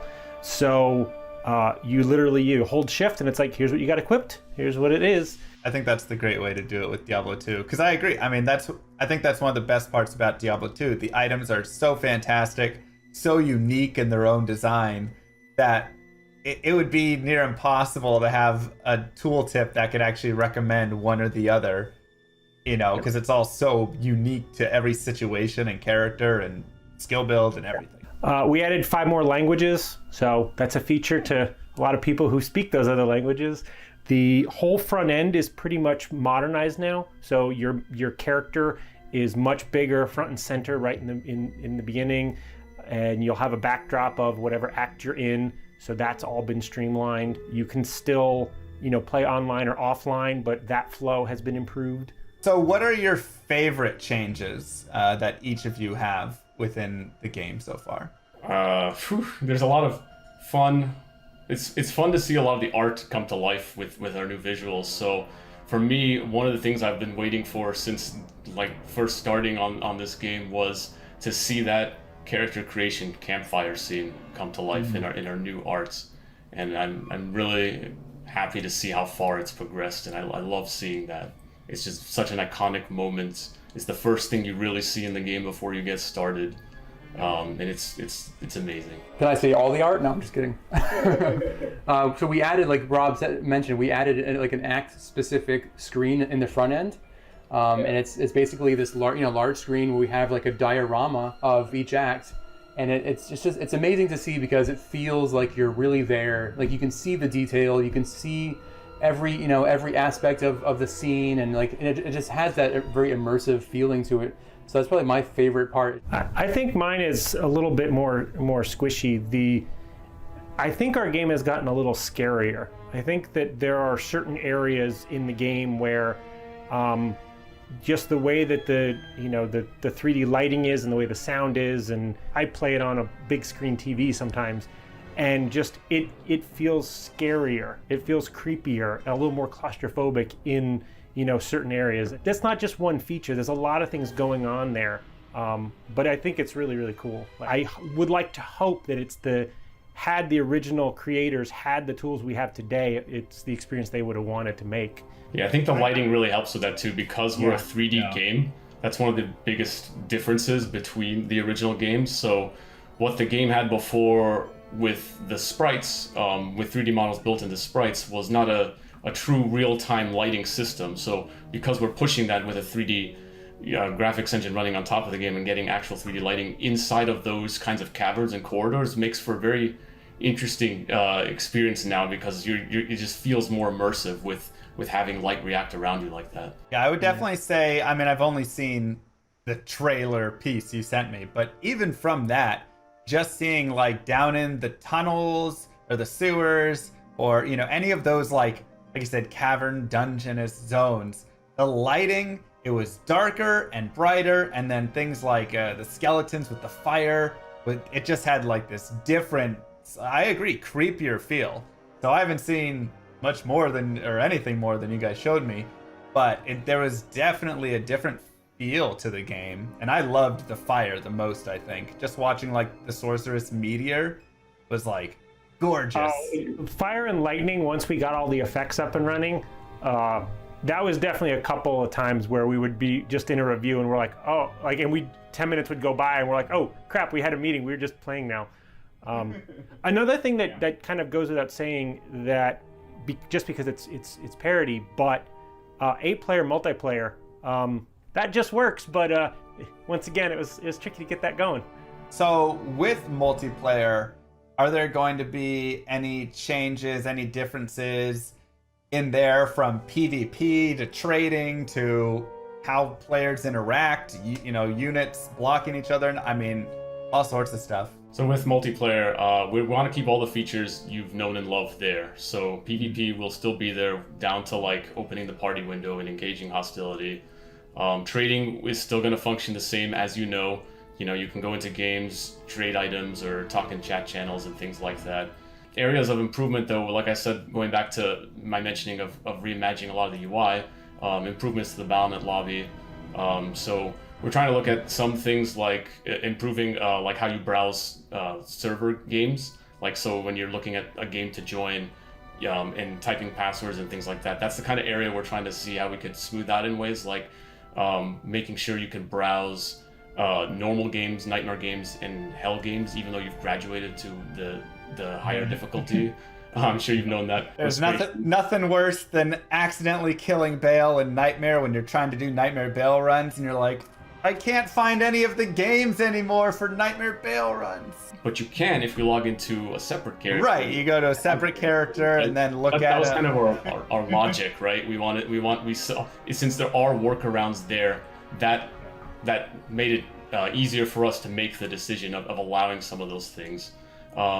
Another change is also looking into reducing ladder seasons overall. So right now, ladder seasons in Diablo 2 are 6 months, and we're looking at reducing that as well to help have more engagement and kind of drive more incentives too. You know, 6 months is a long time, and we're looking into like if we make it shorter, we could probably have greater beats throughout the year, as well as seeing people strive harder for getting like that to that level 99, right? So is there going to be any reward change on that, or will it just simply be, you know, the same standard? You get to 99, you're 99 on that leaderboard, and I mean that's a giant reward in itself. But I don't know if there's any other piece go up on the Battle.net website or something. We're not looking into adding anything beyond what the game really did, but in some ways there will be some things that kind of come out of because of what we changed. So we have the leaderboard, right, where you can see each class going to level 99. There are easier ways to filter through that.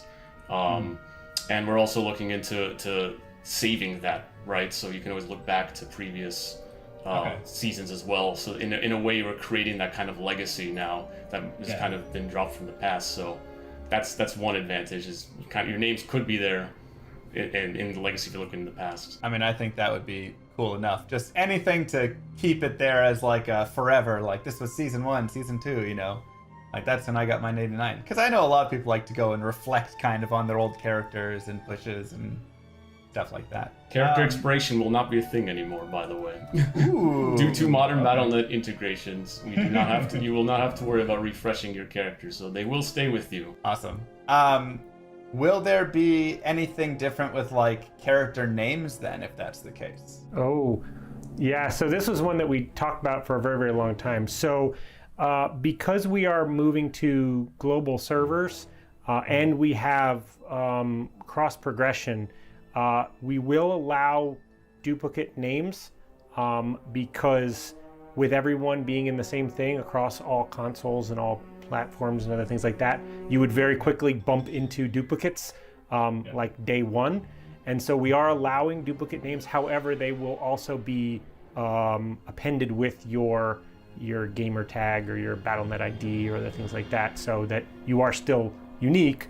But this also allows us for people to play the game quicker because we can autofill in your name, other things like that. Rob touched on it a little bit, but another mention there was going to global servers as well. So this is a new thing we're doing where the concept of US West, US East, Asia regions, and EU are no longer going to be a thing in terms of like being on separated servers. So now for the push for a global play with Diablo 2, you can now be able to join across people around the world. I think that's a fantastic change. That's always been one of the like saddest parts, is like they're on EU and I'm on, US East, and then my other friend's on US West, and it's like, how do we get us all together? Like, okay, somebody has to make a sacrifice there. And so that seems like a really positive change. So far, you guys are killing it. I'm loving absolutely. I just want to say, like, I'm loving all of the changes and all of the decisions that have been made. It feels like you're really respecting the integrity of the game, but really bringing in a lot of that quality of life, because Diablo 2 just had some of those pain points like muling and separate servers and all of that. So I just want to throw that out there really quick. There's a lot of love and care going on into this. Like we're very passionate about Diablo 2. I can even give you a little anecdote of when I started on the team. I was asking around too. Naturally, as a designer, I want to know as much as possible about this game in order to make good decisions on a remaster. So I asked around, like, what kind of files and leftover archives do we have from before, from Blizzard North? And I was told, like, I was given some, and like this, I was told that was it, which I quickly disbelieved, because I like to just do my own little digging arounds to find out things. So I dug around a lot in a lot of archives, and I looked around in different teams as well, because naturally a game from 20 years ago, people have moved on different teams, and like where has data moved around across our other games across Blizzard. So it was within folders, I like to say, that I found a lot of old source files from Diablo 2. A lot of things, like within folders of saying stuff we should archive.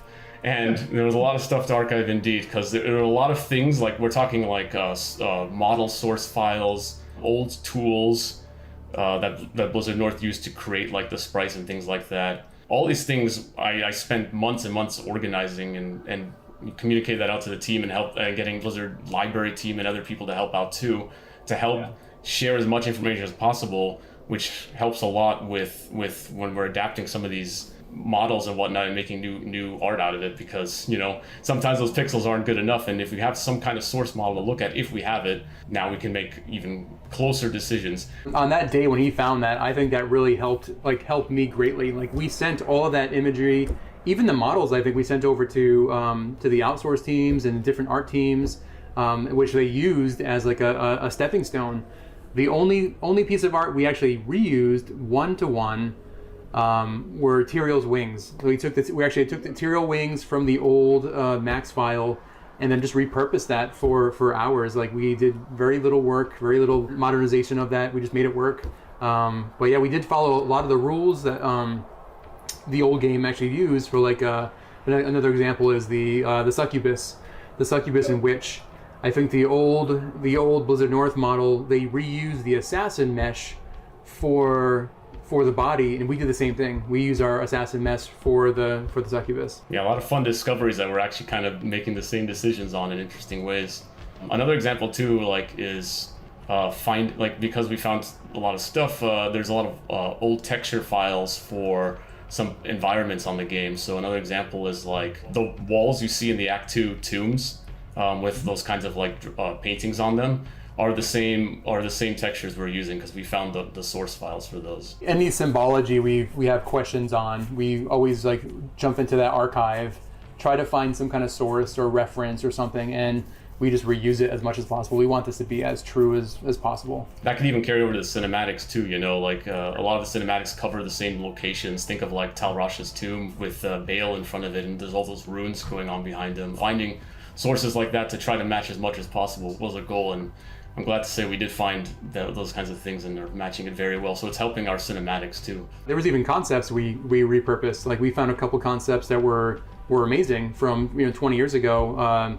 The Bloodhawk and the Bloodhawk Nest, and we used that completely to rebuild our new asset. I mean, that's fascinating. I feel like I could just sit here for hours and hours, days, as you guys talk through every single thing you found in the source files. I could too. I'm still organizing it to this day. I still could find something that could work out. As I put it, I'm very meticulous with this stuff because I love it so much. You know, I'm putting like categorizing everything. Like this is everything I found on War Eve. This is everything I found on the Greater Mummy Monster or Baal or something. And then if Chris comes to me and needs help with like some kind of way of identifying what parts of the creatures are or something, I even go through lengths of like seeing if I could open up those models and actually re-rendering them out in a way that we could actually see it in higher detail and like, you know, see like what, like, oh, the Greater Mummy is showing like part of his bone on his knee, so we should try to match that or something like that. And there's a lot of interesting stories and references that we actually used to create the new art by re-rendering models out to see everything. Yeah, it was literally like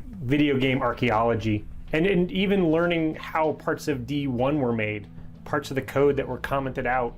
Totally geek out on just all of the, you know, because it's a game that we all kind of grew up in, and a lot of us got into the games industry because of these types of games, and this game in particular, right? Like, and so it's almost like we're treating it like a classic car, right? Like, okay, it probably shouldn't run on leaded gas anymore, but you really can't change it, right? You just got to make it, you know, good enough, even better, you know, than they remember, and good for another 20 years. Yeah, and even like, you know, mention of Diablo 1 is very key too. Like we look at Diablo 1 as well, because naturally this being a sequel to Diablo 1, especially within the time span of when it came, like Diablo 1, you know, was 1996 and Diablo 2, 2000. A lot of things carried over throughout development. So going back to see Diablo 1 and what it's like also helped us make decisions, even some of the arts too, because like we discovered certain things we didn't even realize before until later down the line. Like an example is in the Chaos Sanctuary, you see a lot of statues with these black knights, and those are actually the same Chaos Knights you see in Diablo 1. So like sometimes some of the things I find even source files from Diablo 1 were useful for us for reference, so we can make the new statues and things like that. Even the Sorcerer and the Act 3 Hireling shared very similar models. Like it was just an addition helmet or a little bit of detail on the chest, but that was really the difference. You guys need to do a just like developer archaeology discussion at some point where you just sit down and talk through all of this, because this is like the most fascinating stuff I've heard. I mean, I've played so much Diablo 2 that I know so many intricacies of the game, but like when there's like more to be discovered, it's like, oh man, I'm like itching to know. So I would love to just listen. The funny thing is, like, you know, going back to our like core philosophies on the game, like, you know, we wanted to keep discovery and the mystery and stuff. Because you keep discovering things all the time when you play Diablo 2, like all these little hidden rules and informations. It kind of carries that fascination over through development as well. Like we find a lot of things in the code, design documents, models, things like that, that were really fascinating to see, like how they were made. And I learned something new every day on the projects. One thing, shifting back to the online play here, I know there's definitely going to be questions around security. How are we handling duping? How are we handling bots? How are we handling, you know, just anything around that, realm downs, and all of the disconnects and all of that good stuff that we deal with online? What's being taken, or what actions being taken there? So moving over to modern BattleNet helps us with a lot of those types of things. To say it's you know, Loctite. I wouldn't dare do that. That's like throwing a gauntlet down to the community to try to break it. But all of that should be far more secure now. Now, we do still allow you to play offline, right? You will need to authenticate that your copy is legit, but after that, you won't be bothered. And so there's a reason why we leave those characters quarantined away from online. I mean, yeah, we have a server team working on it, and these are some of their efforts, right? We want to stop the bots, stop duping as much as possible. There's a lot of strides happening in the back end of things. So I'm excited to play this game, and I'm sure a lot of other people are very excited. How can we sign up for this closed beta, and when will this game be coming out? Actually, we will be doing a technical alpha, and you can sign up on our webpage today for future waves of invites. As for the game itself, it will be releasing 2021. Well, I just want to say thank you to the remastering team right here. I absolutely am blown away by how much effort and how much passion you guys are putting into this game and just into Diablo 2. I've loved Diablo 2 for 20 years, and I never thought that the game could get better. But I think you guys are respecting the integrity while upgrading and adding and improving. And I think this is going to overall just better the game. So thank you guys so much. I appreciate you having me on and for all of the hard work you've done. Awesome, thank you. I mean, your praise means the world to us. I mean, you and people like you who keep the game going for 20 years. Like, that's, if you guys didn't do that, this might not be happening, right? We see the passion in what you do, in what your colleagues do. Like, so thank you even more. And thanks for coming to do this. This was fun.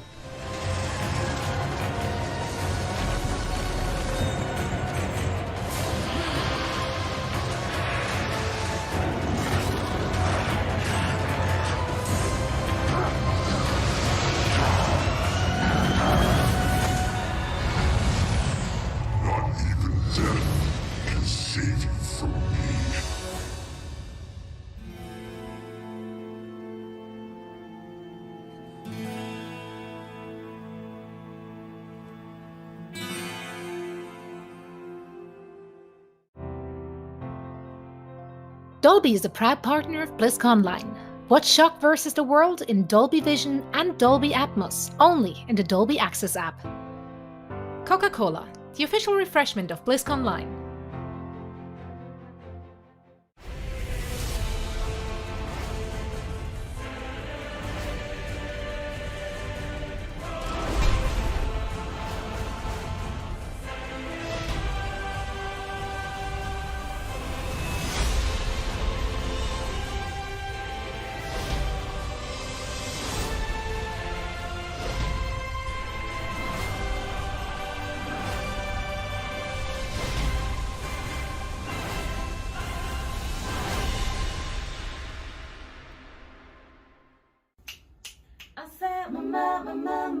안녕하세요, 마법입니다. 전 세계에서 시청 중인 블리자드 팬 여러분, 저희가 세계적인 블리즈컨의 무대에 이렇게 찾아뵙게 돼서 정말 영광입니다. 네, 저희가 블리즈컨에서 공연한다고 하니까 주변의 친구들이 너무너무 부러워하더라고요. 한국에서 블리자드의 인기는 정말 대단하다고 합니다. 네, 블리자드 30주년 정말 축하드립니다. 앞으로 블리자드 게임할 땐 누구? 마마무! 예. 저희 음악과 함께 해주세요. 감사합니다. 네, 그럼 지금까지 아싸 마마무 마마무였습니다. 감사합니다.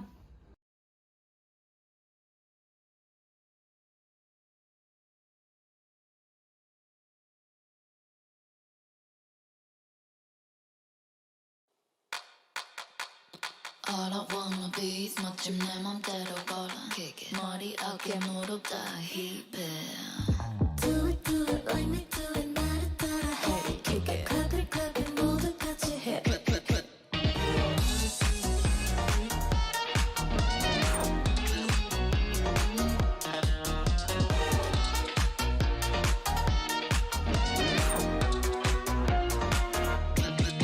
I love you 네가 뭐라든 간에 Real statue 네가 뭘 하든 간에 She's crazy 매일 따끈따끈해 그 관심이 따끈따끈해 또 힐끔 힐끔 힐끔 이제 모두 내리가 보내대로 해 성공을 썰어먹어 마치 미술해 누구보다 빨리 걸음을 걸어내 시즌 잊은지도 오래야 네가 All I wanna be is 멋진 내 멋대로 걸어 머리 어깨 무릎 다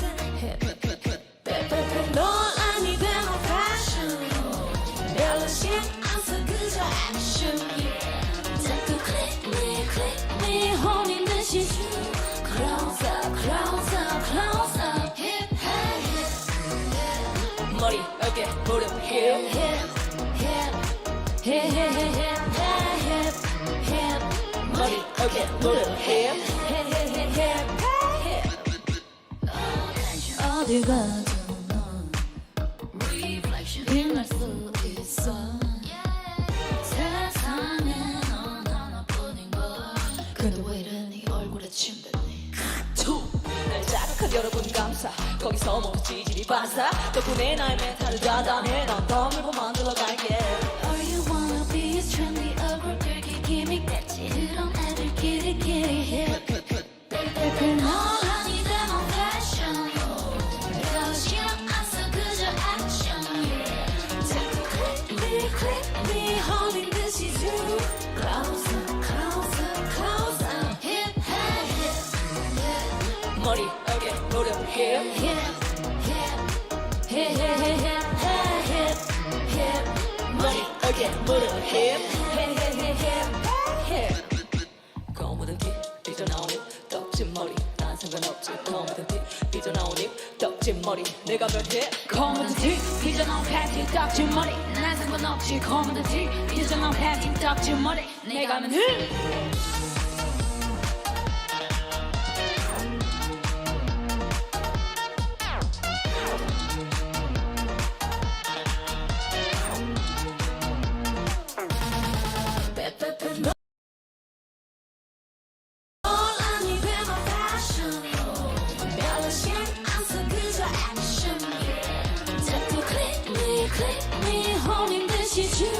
Close up, close up, close up, hip, hip 머리, 어깨, 무릎, hip, hip, hip, hip, hip, hip, hip 머리, 어깨, 무릎, hip, hip, hip, hip, hip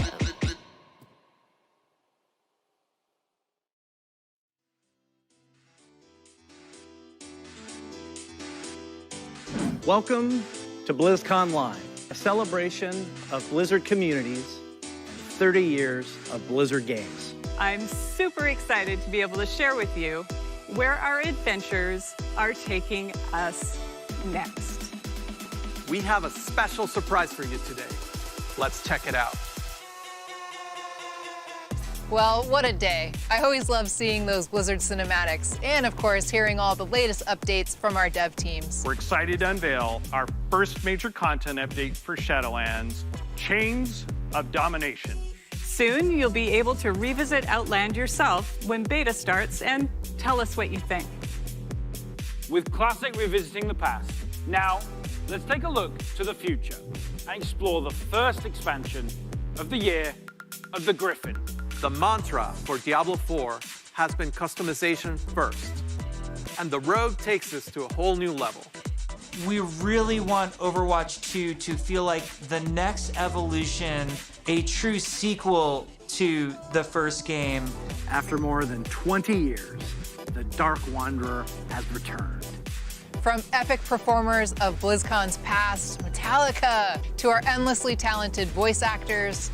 I swear to my queen. Well, to quote my dear friend, nerf this. Oh, why is the shield not breaking, McCree? To Blizzard founders. I remember when there was a game out there that we liked, we always wanted to show that we could create something even better. To the greatest StarCraft legends of all time. This is such a devastating amount of damage. It is worthwhile. We hope you've enjoyed the show today.